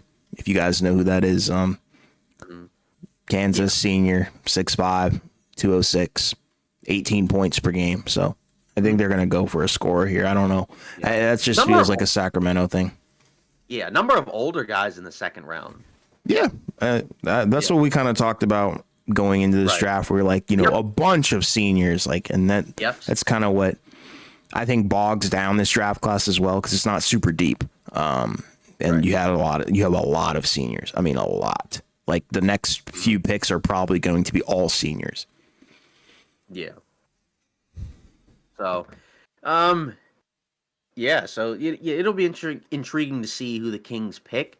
Obviously, again, as we mentioned, they took Devin Carter, which we like that pick. There's been some talk. Obviously, they re-signed Malik Monk, right? So they got him, for a deal that I think some people weren't necessarily expecting, where he took a little less money to stay. Now, there's reports of De'Aaron Fox waiting to sign an extension to see what the Kings do. I don't really know what the Kings can do to lift themselves into, quote-unquote title contention, but... at the same time, I'm sure he would like for the team to be better and not be out of the playoffs. So, Yeah, but at the same time, we got to be real here. They're not contenders, not as currently constructed. And the only way that they're going to get there is by making a win now move. And, you know, they're going to have to move on from some guys and get that third star. I'm just curious who it's going to be. Right. If they do it at all. Yeah, and I don't think they're going to do it. So. Yeah, because that's the thing, because it feels like a lot of teams are kind of in that tier where they're probably not good enough to be a contender, but they may talk themselves into, hey, if we do this move, we could at least be, you know, in the conversation, and that might just be better than just, you know, just being out of it, right? Because, like, if you're the Kings, I don't think you really want to just be, you know, a 9-10 seed, right? You know, obviously it's in the West, so it's a little bit different. So I can understand, you know, trying to improve the roster and, you know, move up, but I just, you know, again, it's like some of the wording I think is a little bit intriguing. Yeah, agreed. We're still waiting on this pick, I believe. Let me check how much time is on the clock. We've got about 3.5 minutes. So yeah, so we still got some time. But the second round is is moving relatively, you know, quickly, because we're already, you know, halfway basically through the second round, and you know it's almost 5:30 East Coast time. So according to Woj, the Jazz are receiving robust trade interest on Lauri Markkanen, but they don't intend to move him.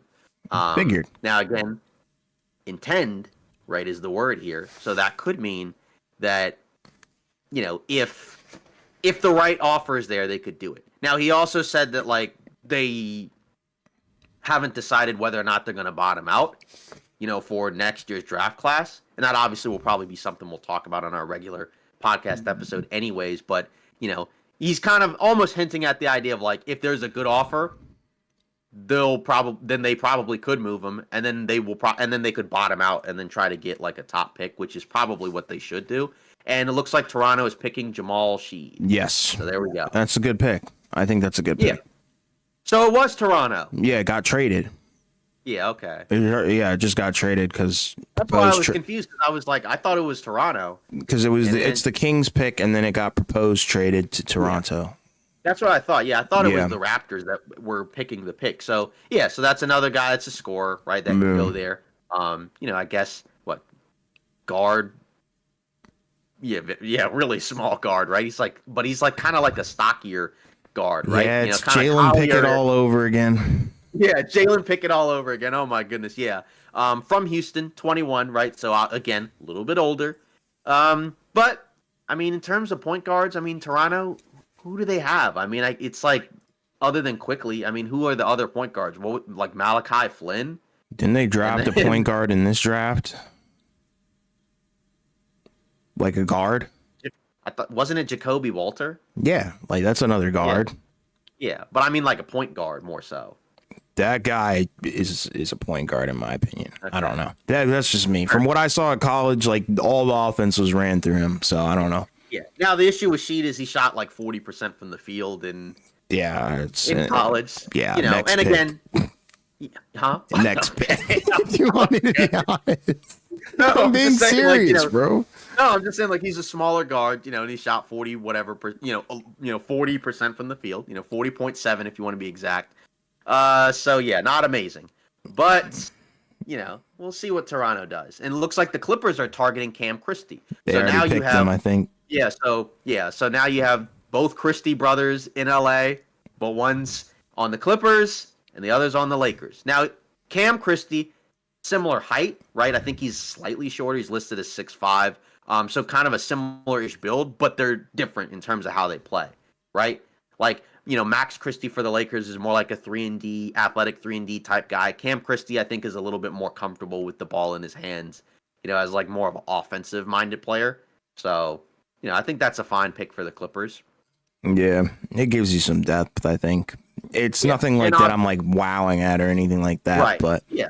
And like by the time you're at 46, it's like you're not really like looking for wow. You're just kind of looking for like, hey, is this guy available that could be a solid player for us? So that's a good pick for the Clippers, right? One of the few draft picks that I guess they're gonna have. I guess they'll have seconds, but firsts are pretty much done from here on out. Yeah. Coming up, we've got the Magic.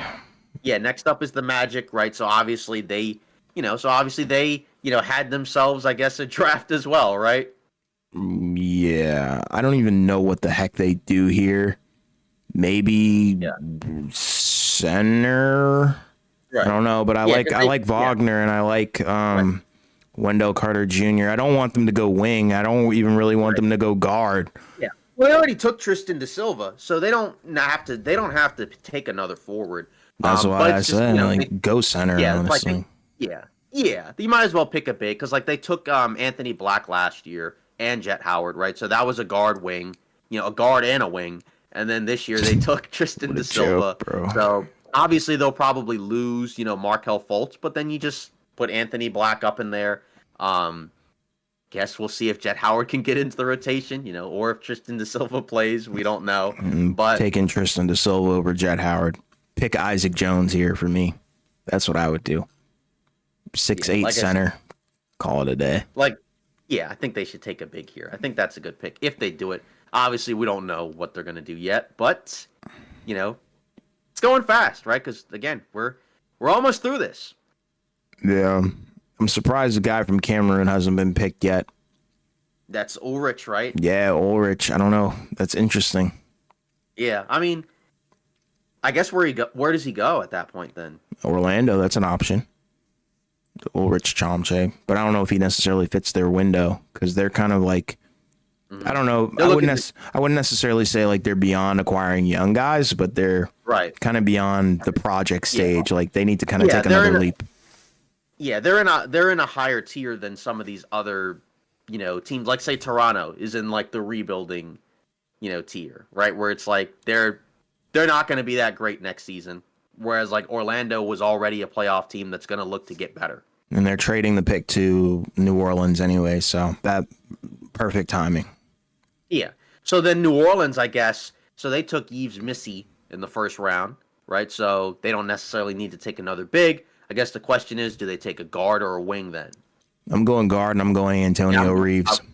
Yeah, I would go guard too. Just because you already have like, Herb Jones who can be like 2-3, Trey Murphy as a wing. I guess, you could have another guard with Jordan Hawkins as well. So I think guard is fine. Also just to like see if you can get like, not that it would be a quote unquote CJ McCollum replacement, but just like to have another guard in the rotation in case, he has to miss time or something like that. Which he will. So yeah, I'm going Antonio Reeves. Yeah. So, I mean, a lot of movement in the second round for sure, right? Where it's just a lot of picks that have been traded around. It's been a little bit confusing, I think, to kind of navigate just because of, how the information is being put out.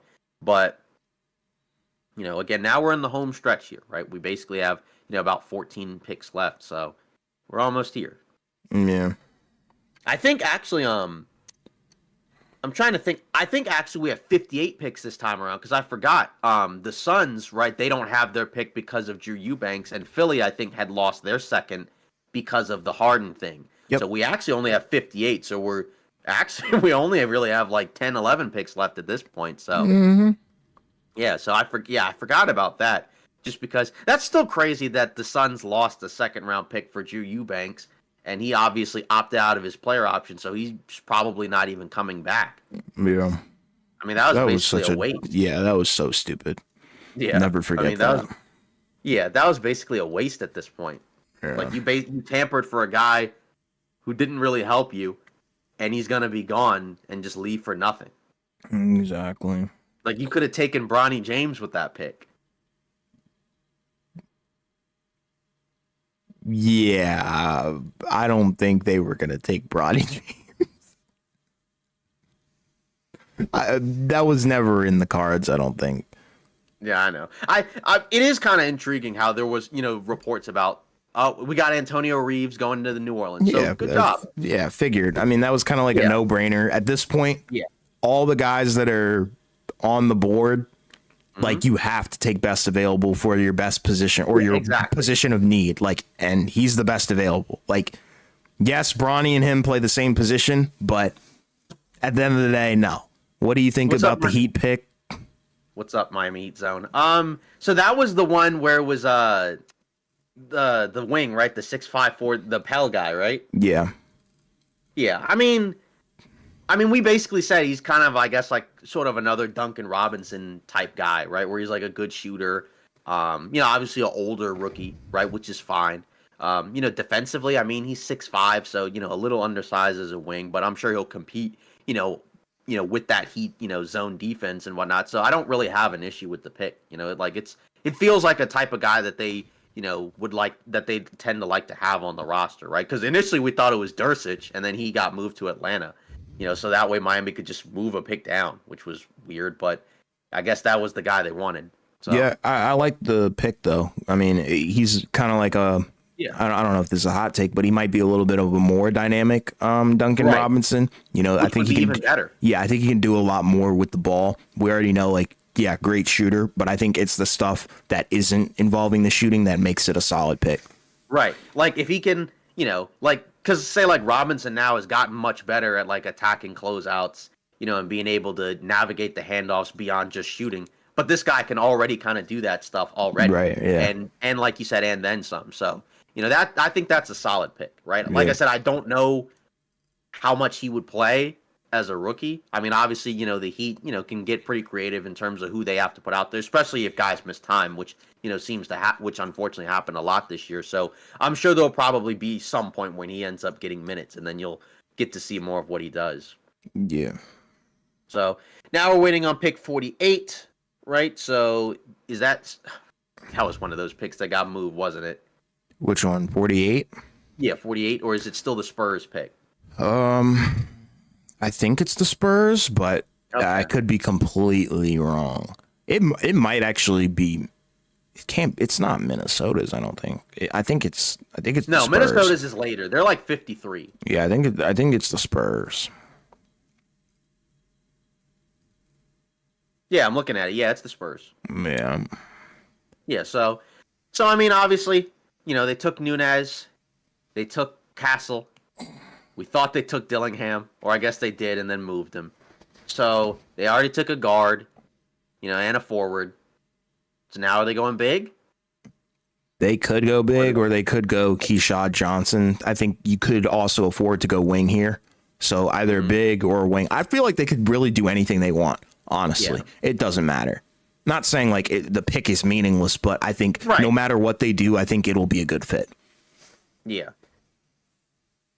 Like I have no problem with them going guard. Like if they want to pick the guard from UConn, the one who played alongside Stephon Castle, I wouldn't be mad at that.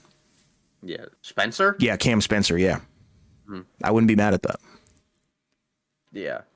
Yeah, we'll see. Because, obviously the Spurs, they've surprised us a couple of times. Yeah. Over the course of this draft. So Tell me about it. yeah, in case people didn't know, there's not, once again, just like last year, there's not 30 picks in the second round because we had a couple of teams forfeit their second round picks, right? As we mentioned, the Phoenix Suns forfeited their second round pick that they had. So I think they moved. I think there was some pick movement, but either way, there's going to be a pick that isn't there. And then the Sixers also forfeited their second round pick. So, they lost their pick. But I guess, for Phoenix, it didn't really matter because, you still were able to get a guy in the second round. You just had to maneuver and kind of move some other picks around. Yeah. All right. Let's see. Who do they pick? Yeah, these Antonio Reeves highlights they're hitting. I'm telling you, that's a great pick. Yeah. I agree. I think that's a really good pick for the Pelicans. Yeah. And like you said, that was basically, kind of what you expected to happen just because it felt like the no-brainer move. Yeah. So I guess, now we're basically in the last, 10 picks or so. So it feels like there's going to be somebody that ends up falling out. So my question to you is, which of these guys do you think ends up falling out? Now, obviously, even if they fall out, they can get a two-way contract because that's what we usually see after the draft, where a bunch of guys get the two-way contract invite. So it's not like they're just going to be out of the league or anything. But which guys do you think probably fall out and end up either having to do a two-way or sign with a team through free agency or something like that? Maybe an Enrique Freeman. I don't think Jalen Bridges has been picked yet, which is interesting. No. I don't think Kevin McCullough's been picked up yet. So a lot of like big time college players, a lot of big time seniors don't look like they're going to be getting picked. And, that's unfortunate. But at the end of the day, I think, like you said, 10 picks left. And I think there is some room for them to get picked up. But I don't know who falls. Maybe Ajinxa falls too. I know that's kind of like a guy. Yeah, Melvin Ajinxa. Okay, so San Antonio selecting Harrison Ingram. What are your thoughts on that? Okay. So I think that's kind of one of the guys that, has been, that's a little, I think is kind of on the higher end of the board of remaining players, right? That's the UNC guy. He can defend, good rebounder, right? Obviously as well. And he shot pretty well from three. So, I feel like that's a solid pick. Because I feel like he's probably one of the better players remaining. Yeah, but I don't have an issue with it. Yeah. Through 3 years, I think he put up some solid numbers. Right. And I think just because of the versatility, even though he's undersized, right, because he is 6'5", with Wemby, anything is kind of possible, honestly, where it's like it almost feels like you could just put like whatever random type of players you want around him, and he can basically just backpack and carry that defense. Yeah. And having a guy that is very willing to defend and rebound, and while also being a decent shooter, I think that's a nice player to have on your team. Yeah. So now we're at 49, right? And I believe that pick is the Pacers, right? 45. No, 49. 49. Yes, it is Indiana. They had back-to-back picks, I believe, 49 and 50. Exactly. So they get back-to-back picks. They had a lot of picks, I remember, last year as well. So, they're kind of in a similar spot. Obviously, it's a little bit later in the draft. But, what do you kind of anticipate that they, take here? Because, obviously they already have a decent amount of depth on their roster, right? That's kind of one of the advantages that the Pacers roster had was that there's, they could play like 10, guys and basically, still field a quality team. So, do they go for, another forward, right? Like maybe behind like a Jarvis Walker, right? Do they go for another big? Or do they even possibly go for like another shooter? Like what's the angle do you think here? Enrique Freeman for me. I think this guy is awesome. And I think, they should go wing center. If you want me to be honest, wing center, I think is the move for them.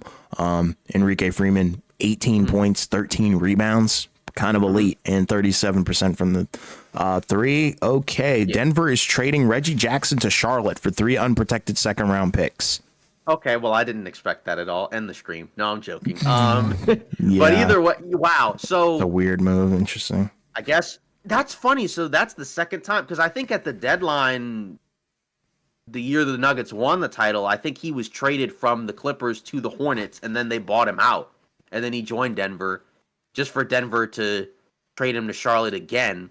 Now my question is this a cost-cutting move, and then they end up like, are those seconds future seconds? Yeah. Okay, so those are future seconds. I would assume because it's 3 of them. Yeah, so I'm assuming that that must be like some type of cost cutting thing that maybe that makes it easier for them, to be able to bring back KCP and not be in a spot where they're going to be taxed quite as crazily. Yeah, maybe? That's what I think. That's why I was like, I don't know. I just never bought the whole KCP thing. Him moving somewhere. I don't know. Right. Indiana selecting Tristan Newton at 49. Okay, well, there were some mock drafts that had him like, in this range. So that's another guy, that was on the UConn team, obviously. Yeah, right? He's tough. He won the most outstanding player, in the tournament, right? So he can do a lot of different things, right?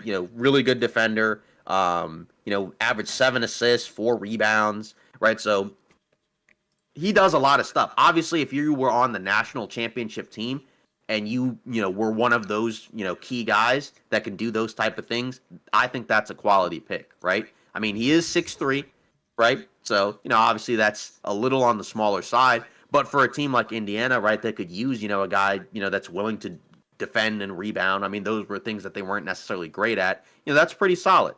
Yeah, I think it's another Nembhard where it's like you could see the vision. Yeah. So yeah. So then obviously they have another pick at 50. Yeah, the Reggie Jackson one just kind of came out of nowhere, so it's like it's kind of hard for me to completely react. But like I think both you and I feel like that may make it easier for them to re-sign him, Yeah. possibly. And I know So, it's like I don't even think he'll be missed, and that's not like a diss towards him. I just think it's more so like he wasn't like a Right. crucial part of their rotation, if that makes sense, yeah, because the year they won, he barely played, My and point. then this year he almost kind of had to play out of necessity because Murray was hurt. But Yeah. now I guess maybe also more Jalen Pickett minutes. Maybe. Yeah, I don't know about all that. Bleacher Report says NFL loses Sunday ticket suit. Yeah, I think it's like $4.6 billion are at stake here or something. So So 4.7, you know, yeah. yeah. So next up, pick 50. So you think Enrique Freeman? It still has on to the be. board. I think he should Hasn't go. Yeah, he's still on the board. Hasn't been picked yet. Okay, what the heck? The Reggie tweet was edited. Yeah, 3 unprotected second round picks. Yeah, well, I thought that's what I initially saw. Yeah, I don't know what was edited. I'm just reading the Bleacher Report notey now. Yeah, exactly. So, yep, didn't really expect that, but like I said, my guess is that that's what's happening. Okay, wait. So he put it out again? Okay, that's weird. I mean, we'll see, but either way. Wait. Oh, here we go. Wait, what?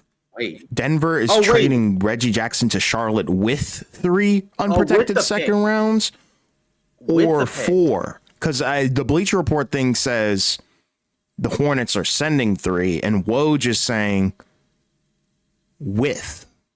Yeah. That's so a big Underdog- difference. Yeah. So Underdog NBA is saying that it's updated to Reggie Jackson with the seconds is going to Charlotte. Now the question is, what is that for? Is that for a player?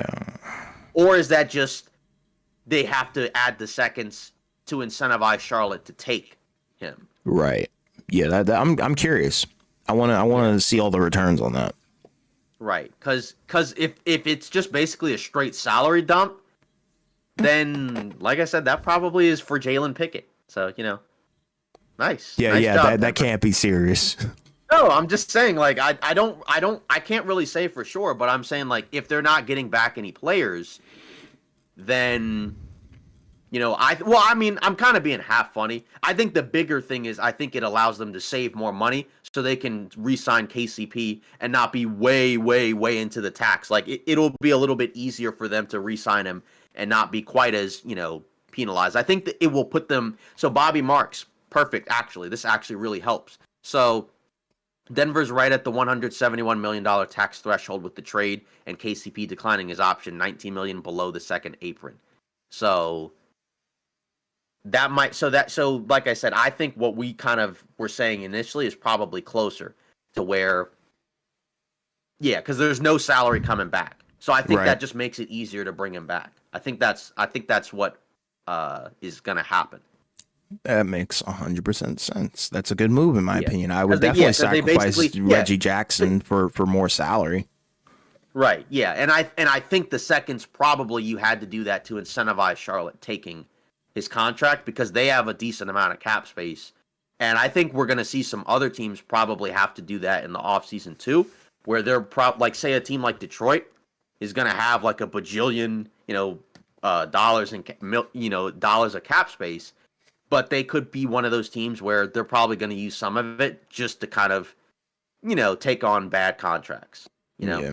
Like that's what I think is probably going to happen. So if that's the case, if Denver is doing it for that, that's a good move because you don't really. I mean, like Reggie Jackson is nice, but like, you need KCP to come back. Like he's more important to the roster than Reggie Jackson. Yeah. You can find another Reggie Jackson type guy, in free agency, or you could say Jalen Pickett could be the next Reggie Jackson. But regardless, number one priority is to make sure you can bring back KCP. Agreed. So we're still waiting for the 50th pick. I guess the other question is like, so Reggie Jackson, I guess he could be a buyout guy, and then where could he go? But obviously with the CBA, there's certain teams I don't think he can go to. Yeah. Right? Yeah. So Miami Heat Network says you're. What's up, bro? Yeah. So that was kind of a lot to absorb, but I think our initial thoughts were correct. I think they're doing it so that way they can make it easier to re-sign KCP. Yeah, it makes 100% sense to me. Yeah. Yeah, that makes it more likely that he's coming back, I think. Yeah. So, and like you said, both you and I think felt more likely that he was coming back. Like I said, I think I was like 55-45, but now that pushes it up more for me. Yeah. So, yeah, we're still waiting on the 50th pick from Indiana. Obviously, they took Trenton Flowers, right? Yep. So I think, we thought that was a quality pick. So, now guess I'm going to assume they're not going guard again.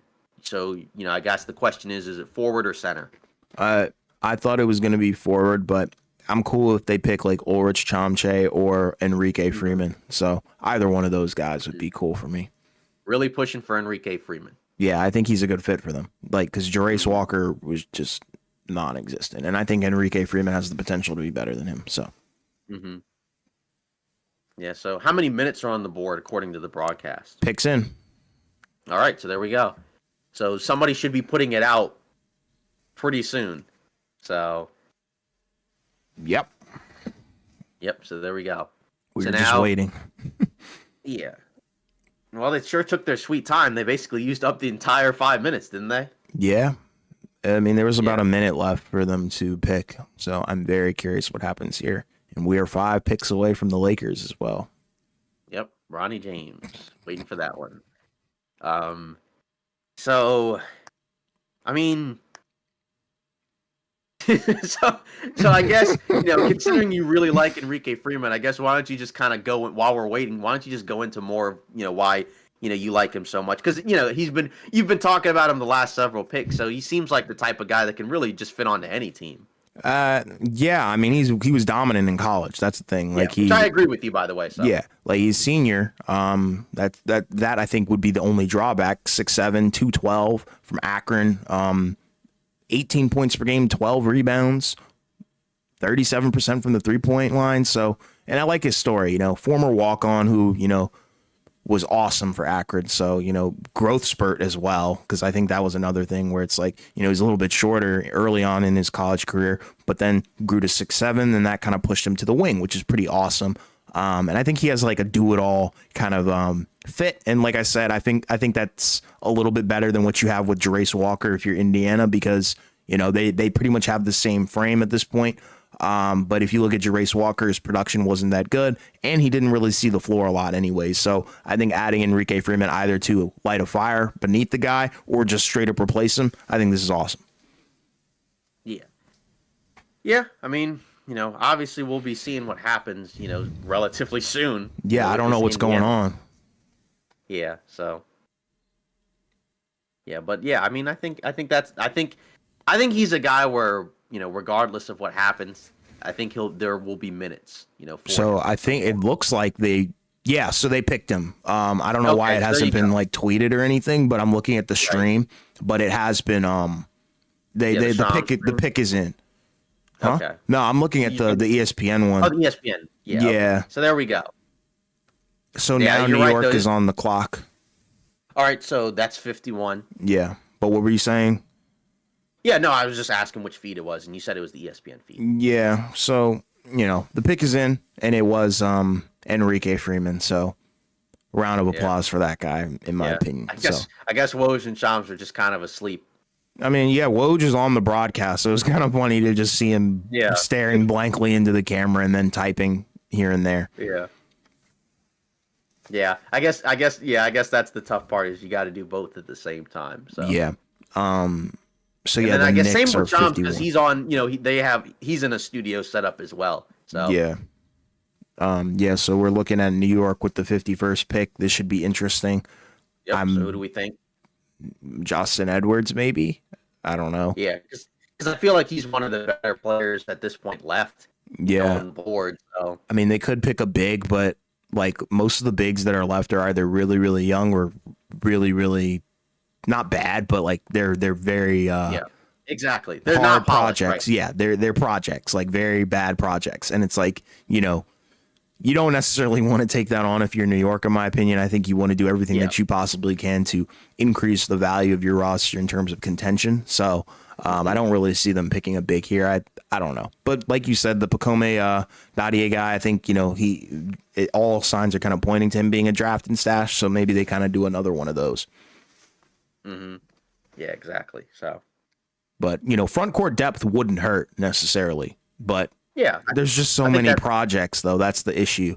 So they might have to right. go for guard again. I don't know. Yeah. Do they just trade it? Yeah, maybe they just trade it away.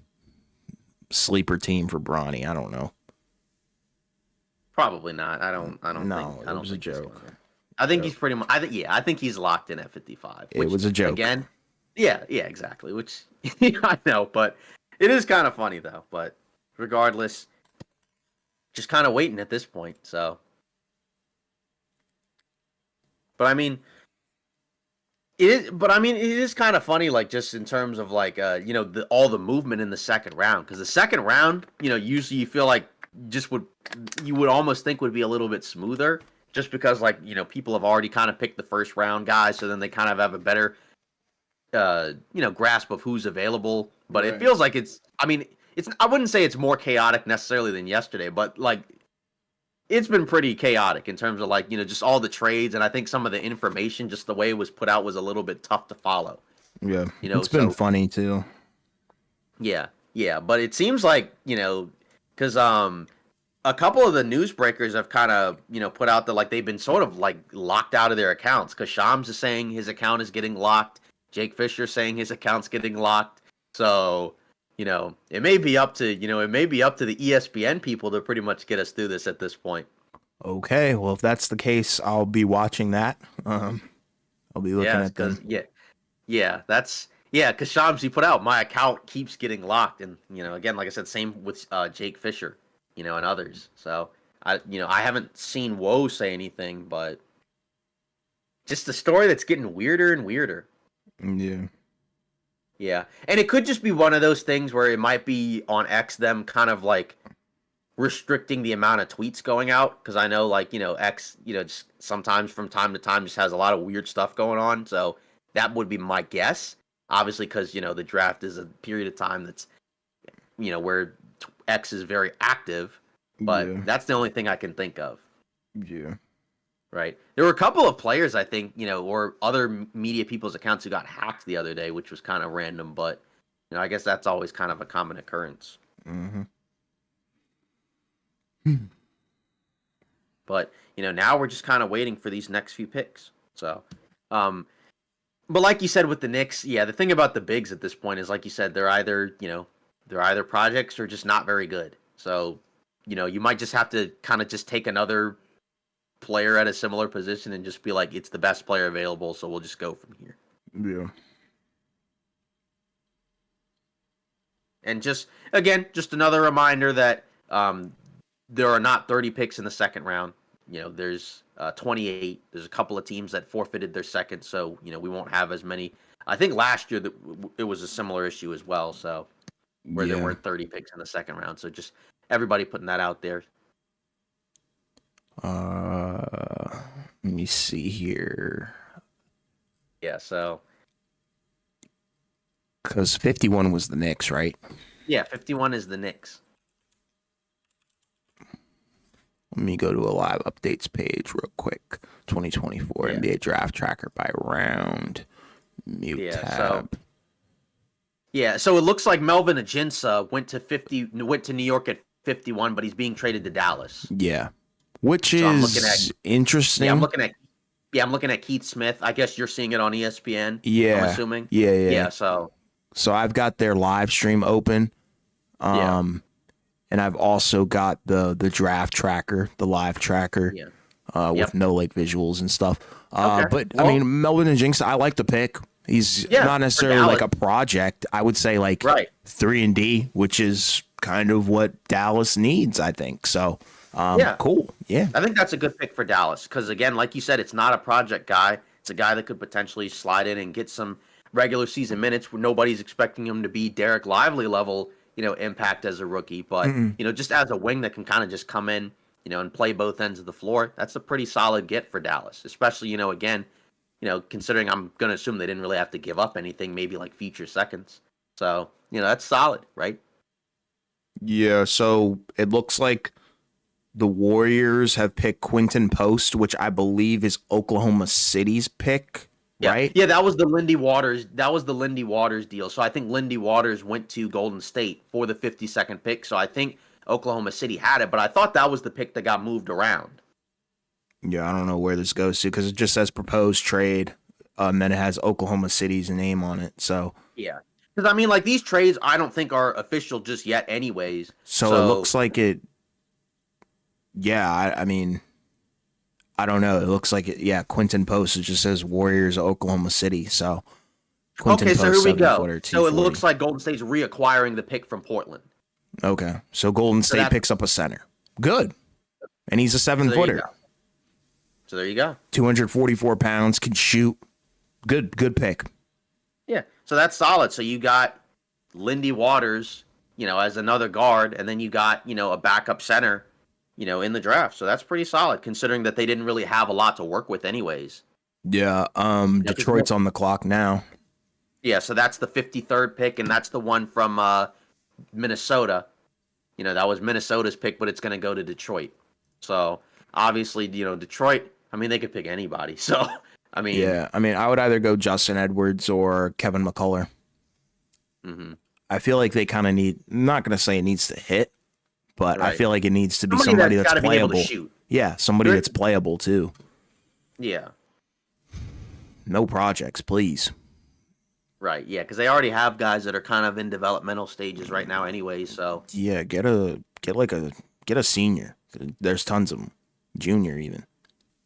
Yeah, so obviously, again, in the midst of all this craziness, so obviously, ESPN is keeping us set up. Yeah. So now I feel like it's going to slow down because it's ESPN and, their live stream and other live streams as well, but. Right. Yeah, so that pick is going to Golden State, right? Mm-hmm. That's what it looked like. Yeah. And Detroit. Wait, it says Quinton Post to the Golden State Warriors at 52, but will eventually land with the Blazers. I don't know. Okay. But anyways, all right. So if he goes to Portland, 4 centers, that's got to be the Golden State, right? That's what I think. Pick is in for Detroit. Okay, so who is it? Has not been announced yet. Whoops, my bad. So pick's just in. Yeah. Not out. Got it. Okay. Yeah, so Memphis is selecting Cam Spencer at 53. Sources say who? Cam Spencer, and it's Memphis according to. Okay, so Woj and Shams are back. Okay, so there we go. They're back. Minnesota is trading number 53 to Memphis, who is targeting UConn's Cam Spencer. Shams put out Cam Spencer at number 53. Memphis is selecting him. So Memphis got Jalen Wells, Cam Spencer, Zach Edey. That's solid, bro. Solid. I would say they're a winner. Solid. Yeah, that's and then Minnesota moves to 57. Okay, so they traded down. Yeah. Yeah, so that's pretty solid. I think that's pretty solid. So now we're at 54. So if I'm not mistaken, that's the Celtics, right? Yes. 55 is the Lakers. I think 54 is Boston. 54 is Celtics. 55 is the Lakers. 56 is potentially Denver or Charlotte. I don't know. And 57 is now Minnesota, and 58 I think is Dallas, right? Yeah. So then, and then that'll be it. That's all. That's all, folks. Yeah. So it really was over 2 hours, but we're almost here. So yeah, it wasn't 3. No. So, so what do you think about the 2 separate days? By the way, anyways, horrible. Because obviously it's a big. I was gonna say it was a big change from from what it was before. I think the main issue right now is I feel like 4 p.m. isn't great. I think that's for other TV scheduling reasons. So probably say next year it'll be at 7. But it is pretty chaotic. I feel like if you're watching it on TV, you'd need a better presentation. But I understand like all the chaos, but because it sounded like you liked it yesterday, but now you're off of it. You're like, this is horrible. Yeah. Now that we're in the thick of it, yeah, no shot. And like, I don't know. What's the reasoning behind it would be my question. You know? Money. Like, one is money and two is Bronny. Like that those are the two things that I'm like, that's probably why it's a 2-day thing here. But yeah, can we never do this again, please? Oh, we're gonna do it again. We're gonna do it again next year. Like, but I mean, like the NBA, can they never do the second round ever again? Like in terms of splitting it up, I'd rather just get it all over with in one day. Honestly, now that I'm really thinking about it, but it is what it is. Yeah, I mean, yeah. There's Also, no I think it'd be disrespect to the pretty. second round guys. It's just like it's not them, it's the NBA. Like, why is it a second day?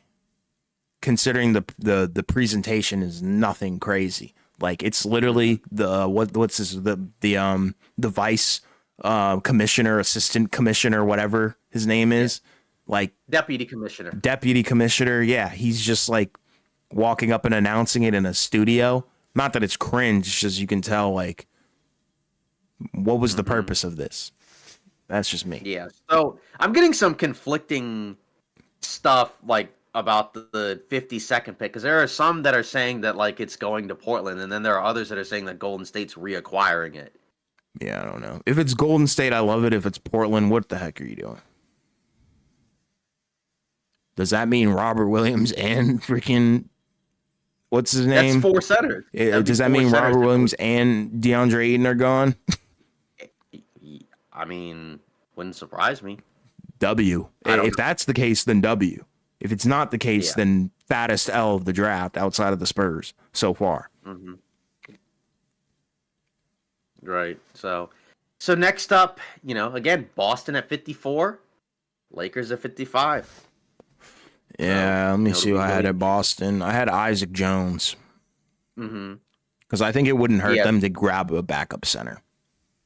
Yeah, especially, given we hadn't talked about it yet, right? But the news that came out this morning about Porzingis with his surgery, putting him out for 5 to 6 months, right? So that means that he could be out, through December, January. I mean, because if he gets if he's had his surgery, I guess today, right? 5 months from now, you're talking about the end of November.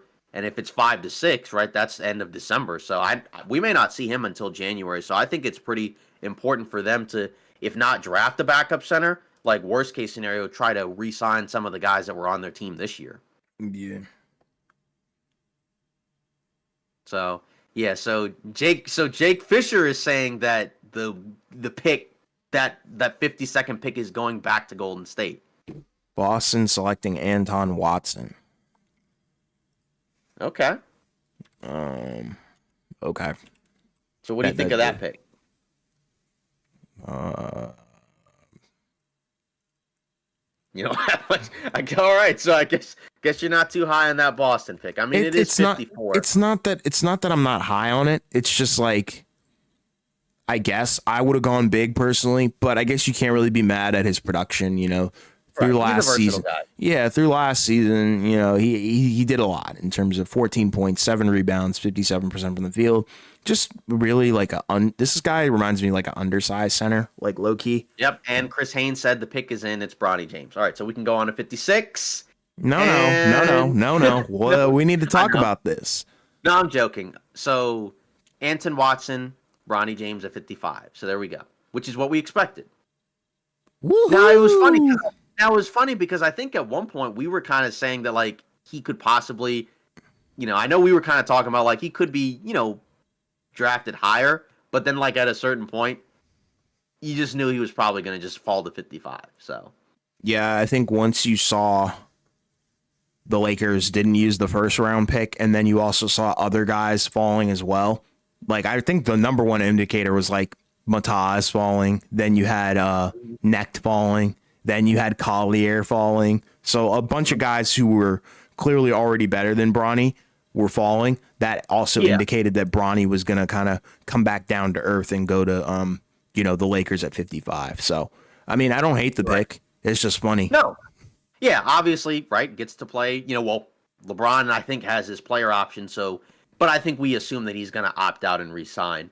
with the Lakers, whether or not it's a, short or longer term deal. Obviously, we've talked about him before, right? Good defender, right? Like solid connector. But obviously, the issue for him is the 3-point shooting in USC wasn't great. So that's where he would have to improve. And he's obviously undersized as well.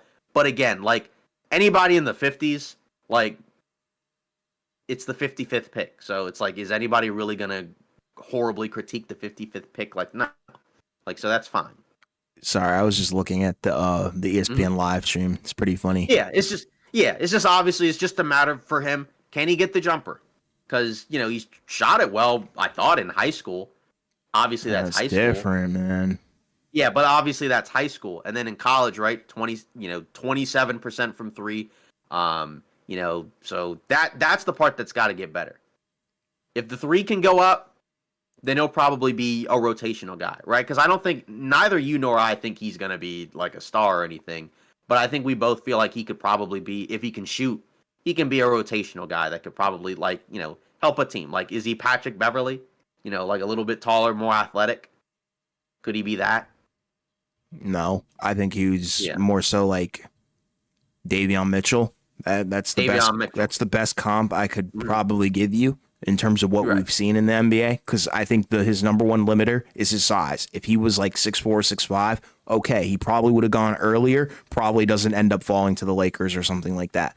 And I think you have to give the kid a chance regardless. Because I was talking to my friends about it. The health concern was also another thing because, when he had the whole cardiac arrest situation, that set him back a lot. I'm sure we probably would have seen a more productive Bronny James if he didn't have that incident. So that's kind of where I give him not like necessarily like a full pass, but it's like I understand why his stats look that way.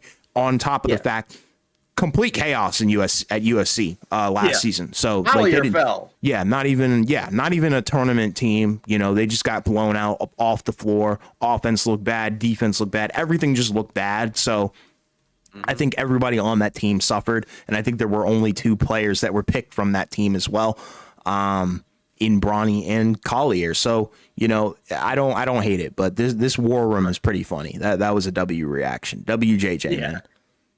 Yeah, JJ seems honestly, very happy about the pick, man. Yeah, the war room reactions. That is where I will give ESPN, some quote unquote props because the war room reactions are pretty funny. From all these teams. Like I think the nice gesture by the Lakers, number 55. Yeah, that's what it is. Yeah, and it's like what we said with Darius Garland. Obviously, very different tier of player, but a similar situation where like he didn't have a good year, but there was a lot of context that would have to be taken in where broken jaw. Right, and that's going to impact your level of play. So I wouldn't necessarily just give up and say he's garbage, he's going to suck. No. You just have to see if he can develop his jumper. Because we know he plays ball the right way. He can defend. Yeah. He has the handles. Right. He doesn't handle contact necessarily the best, especially like, at a higher level. Right. But that's because of his frame. Look at his frame. So if they can turn him into a 3-and-D weapon, I don't hate the pick at all. I love it. Right. Yeah. Yeah, the Hawks reaction one was probably the funniest one because they're like cheering and like they're up and down and it's like Marisa Share. It's like you would have thought they would have gotten Wemby based off of their reactions. Yeah, I mean ESPN, they like you said, they always do a good job across all sports. The NFL and NBA draft, that's kind of their flagship in terms of what they do. And when they do cover them and have the war room cameras and everybody's doing the handshakes or everybody's smiling and happy, because I'm telling you, the Lakers I'm not going to say like their war room exploded, but everybody looked very happy, all smiles, no funny stuff going on. So awesome. And I think it's a cool moment also too. Like you, as much as some people are going to hate, I think you also do have to kind of smile about it because it is pretty cool. Having the opportunity to play with your son in the NBA, I think is a great accomplishment. And, to not have to do a whole lot to get him, this is a second round pick. This is the end of the draft. Awesome. Yes. You didn't have to do anything crazy. You didn't waste the pick on number 17. And I think that's what people were afraid of. Like they were like, don't do that. Right. And like what I will say is this. I think the JHS pick kind of like made people think that they just have no idea how to historically draft. They've done a decent job of drafting, historically. Like obviously the JHS pick hasn't panned out right now. We don't know what's going to, come out of that. But they've done a decent job of drafting. I think people kind of forgot about that because they were, they weren't jumping up and down when they drafted JHS in the war room. I don't think, like Although that one was a weird one because that was a scenario where it sounded like Palinka made the final call. Where the scouts, I think it sounded like they wanted Whitmore, right? Because the scouts are the guys that are kind of in the weeds, right? Yeah. Yeah, you Yeah, send them out, 'cause they do have the dirty work, all that stuff. They look at It's these the Buss guys. brothers. Yeah. Yeah, there's two Buss brothers, Joey and Jesse Buss, and those are the two that have that have made the majority of the final calls on the picks in previous years. So like Kyle Kuzma, Josh Hart, Clarkson, Nance, Austin Reeves, who wasn't a draft pick but he was undrafted, right? That's their call.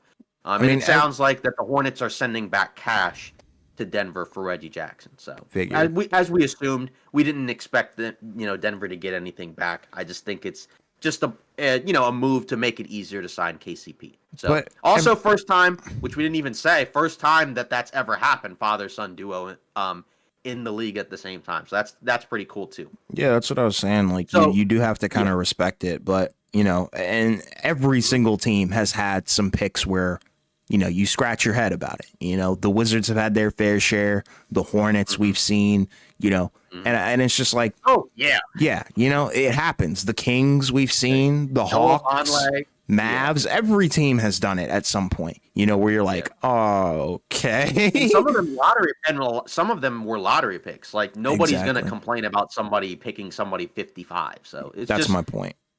Yeah. So Minnesota, it sounds like, has traded 57 to Toronto. So I guess now, Toronto's going to be taking the 57th pick. You both were way more informative than the TV broadcast networks. I just haven't really watched them as much in recent years because we've been doing this. So. Yeah, a couple of years ago, like I kind of just stopped watching them. Like I used to be going on YouTube or just turn on the TV and it's like, I want to hear what Stephen A has to say. But then I think and that's like no hate towards them or what they do. It's just like once you kind of start formulating your own opinions and learn how to like articulate yourself in terms of what you think, I think you kind of stop paying attention to like outside noise. Right. Well, yeah, because like during this time is like when I read up on most of the the rookie guys because I don't watch college basketball as consistently. Every year, I do watch the tournament, but then I read up on all the guys, to kind of see like, okay, so this is what their strengths and weaknesses are, right? They even have like, stuff like their backgrounds and things like that, which are also cool, which we've talked about, for some of the guys that gotten picked, because you brought up, guys being transfers, and things like that. So now we're just waiting for, I guess Toronto's picking at 57. So, who do they pick at this point? 57? Let me check what I had mocked. Yeah, I mean, oh God, because we're at a point now where, again, we only have two more picks left, right? So we got 57 and 58. Yeah, let me. So I guess, or what was 56? 56. Yeah, what was 56? Was 56 put out? Because I mean, Bronny was 55. I don't think we've seen 56 yet. No, 56 wasn't reported. That's interesting. Yeah, so let me check. Let me check. I was like, did we see it?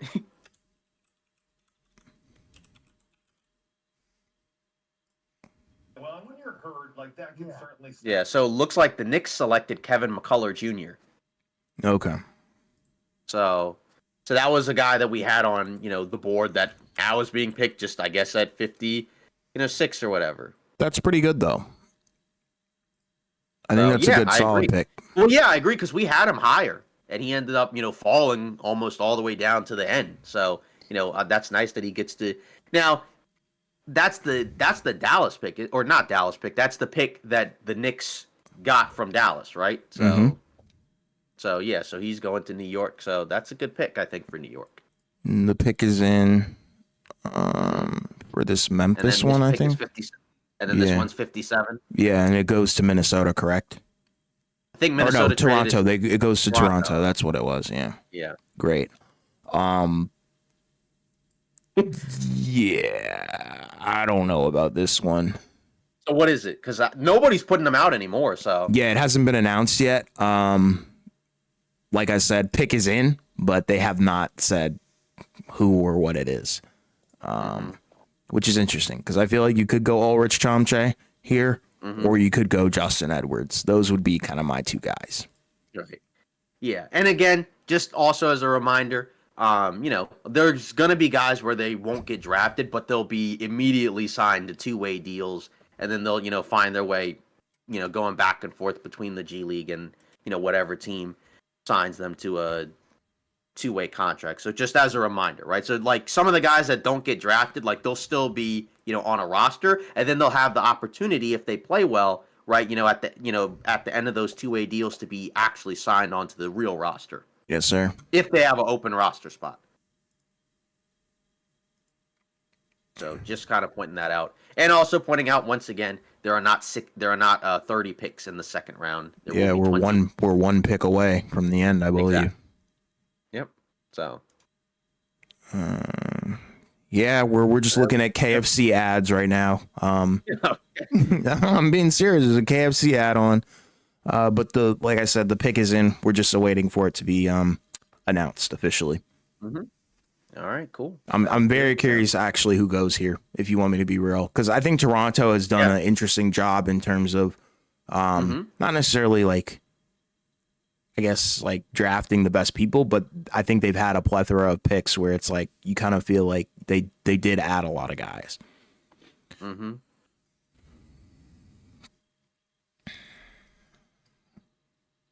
Yeah, I agree with that. For sure. So now, I mean, we're almost at the end of the road with the draft, right? You know, so 2-day presentation, first time it's been done.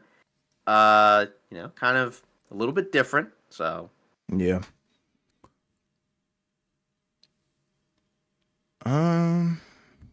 Yeah, I'm not seeing anything yet. The pick is in. I mean, this is what I'm talking about. Like, I kind of miss when it used to be like people could get drafted during a commercial. Not to say like, you know, like they don't deserve their spotlight or their limelight or anything. Right. It's just very, very funny because I think it makes for some historical memes, like Jokic being drafted during a Taco Bell commercial. Like, it would have been awesome if one of these guys is all-time great and they're getting drafted during a Quiet Place Day One trailer. I don't know. Like, that would be pretty dope. Yeah.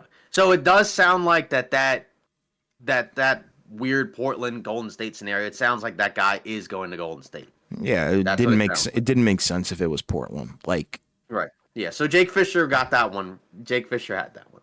Right? Yeah, he had it right. Oh wow. W. Because he was bricking hard earlier, like yesterday. Yeah.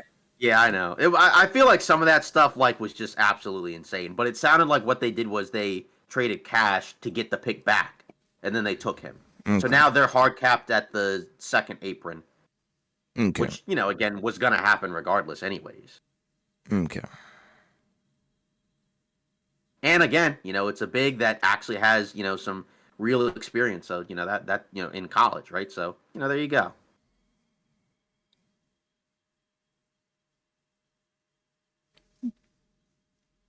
What? Twitter. Yeah, of course. It's always funny. It's always a funny time. But yeah, I mean, again, God. Is there anything on ESPN? Because I mean, at this point, you know, we're still kind of, you know, waiting. But you know, the McCullough pick, you know, again, I think that's a really good pick for the Knicks in terms of like, because that was a guy that we had going higher, and he did not go higher. He went significantly lower than I expected. Yeah. So pick is still saying it's in on their website tracker, and their live stream is still on commercial. Mm-hmm. Who is this? Is that who I think it is? Oh wait, no. It still says pick is in.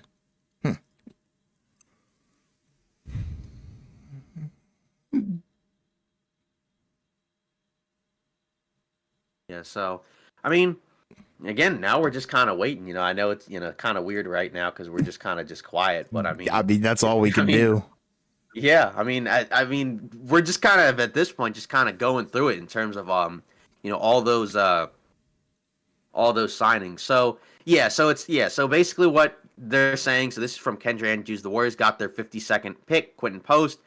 So Golden State traded the pick for Lindy Waters. Then OKC traded it to Portland, and then Golden State bought it back with cash. So that is a very convoluted way to get a draft pick, but you know, I guess, you know, Ulrich got drafted. just now. Okay, so Orich Chomche. So that's 57, right? So And that's that goes to 57. Toronto. Yeah, that's the Toronto pick. So there you go. And Big project. That's yeah, and it's a big project, but obviously, like, it's another. They don't have a ton of centers on their roster. I mean, it's like Jakob Poeltl and then Boucher, who's like a 4 or 5. I mean, like, and then after that, because I think the Coloco guy, they had to waive him because I think he had some medical issues, so he's not on the team anymore. So, another center. Yeah, this is good. And like you said, that's the guy from the NBA Africa Academy, right? So, obviously that's one of the newer things that they're doing. And it looks like at 58, Ariel Hukporti. I'm not gonna lie, that is the one person. One person I don't know anything about, and I don't have mocked. Yeah, I was gonna say I didn't have him on my board at all. I don't think. Yeah, no, I didn't have him at all. Dang it! I thought we could get through every single pick with something to say, but I don't know who that is, honestly. Yeah, well, I guess he's a center, right? He's a center. He's a 7-footer, right? So another one of those, kind of like, like raw. Another one of those raw players, right? So he's a lob threat, mobile guy, pretty athletic, but not like an offensive guy, right? More like a rebounder, defensive shot blocker type guy, right? So like basically kind of like a modern type rim running big that doesn't really space the floor. So I guess what you're kind of hoping is that he can develop some more offense later on. But, again, you got a center if you're the Knicks. So congratulations. A big W. So that's it for the second round. Yeah. So the NBA draft officially done. 2024 draft in the books. Yeah. What are our thoughts? I mean, for me, I think first round definitely a little bit more explosive in terms of what we saw. Definitely a lot of talent, I think, that went in the first round. Obviously, some crazy moves that we talked about yesterday, and we're going to be talking about in our video that comes out tomorrow. But second round, I think there's a lot of impact guys, a lot of seniors that we talked about, a lot of NBA ready guys, maybe not so many projects as we've seen in previous years. And I think every team kind of did a good job. And it seems like they were very informative in what they were trying to accomplish, and they had a clear sense of direction. And I think another trend that we also saw was kind of like teams that maybe didn't have so much of a sense of direction last year. You can kind of see them formulating their identity and what they want to build this year, like especially in the first round from like, say, the Wizards, even like the Jazz. Like that's something that I never would have thought I would be able to say in the next couple of years, but the Jazz seem like they have a true sense of direction. They acquired some impactful players at some very good value. So tons of winners, not a lot of losers, if you ask me. Maybe like one, and we'll talk about that in the video. But overall, I had a really fun time, talking about this draft. I think it was really fun to watch. And obviously, congratulations to every single person who got their name called. I'm sure it's a crazy and surreal experience. So awesome and happy for everybody who was drafted. Yeah, and like you said, a lot of guys were not a ton of star power, but guys that can probably help some of their teams right away. Like you said, that aren't quite as project type players as we've seen before. So, there's a lot of guys that we talked about, that we liked, and we'll talk about that in more detail, in our next video. But yeah, 2-day NBA draft is done. It's in the books, right? So, like I said, next year, I don't think the second round will be at 4 p.m. But, it was kind of intriguing to see, like you said, the changes and everything that occurred, through the NBA draft. But yeah, just kind of a weird one. But I am very intrigued to see, where a lot of the, these players go from here. Because obviously after the draft now, we have, free agency, right? Because obviously you have some important dates over the next couple of days because June 28th and the 29th, right, are the last days where where players will be able to, guarantee their contracts or, opt in or opt out or whatever. And then June 30th, right, which I think we're going to be doing, a live stream for, that's day one of free agency, right? So that starts at 6 p.m. or 6:01 or whatever, right? So that's when we're going to start hearing teams, negotiating with other free agents because we can already negotiate with the current ones, but not with other teams. So that's where we might get a better sense of where some guys go in free agency. I'm going to be honest, I don't think this free agency is going to be as exciting as maybe some years past just because of the players in free agency because, there will be some movement, I think, but maybe not quite as crazy as in the past. I think it will be more so like some crazy trades, possibly. But obviously it doesn't matter. Still join us in those live streams. Yeah, and like you said, we have the stream coming up on, I think, the 30th is a Sunday, so that should be fun. And then we also have a video coming out tomorrow along with some shorts, and also expect some shorter form videos where it's like, we're just talking about, a lot of big news and rumors and things that are occurring. So those will kind of be going out as well, leading up to Sunday, and obviously after that as well. So we appreciate everybody in the chat. We appreciate Keith Wells for sure. All the comments were much appreciated. We appreciate Nikola Dimkovic. I'm sure I probably butchered your last name. I'm sorry, but it's kind of awesome to see that we do have viewers from around the world. Like, Serbia is really cool. Miami Heat Zone, thank you for popping in as per usual. Miami Heat Network as well, excuse me. And yeah, we will see you guys on the next stream, which will be Sunday. And please don't forget to watch the video that will be out tomorrow. And don't forget to like and subscribe.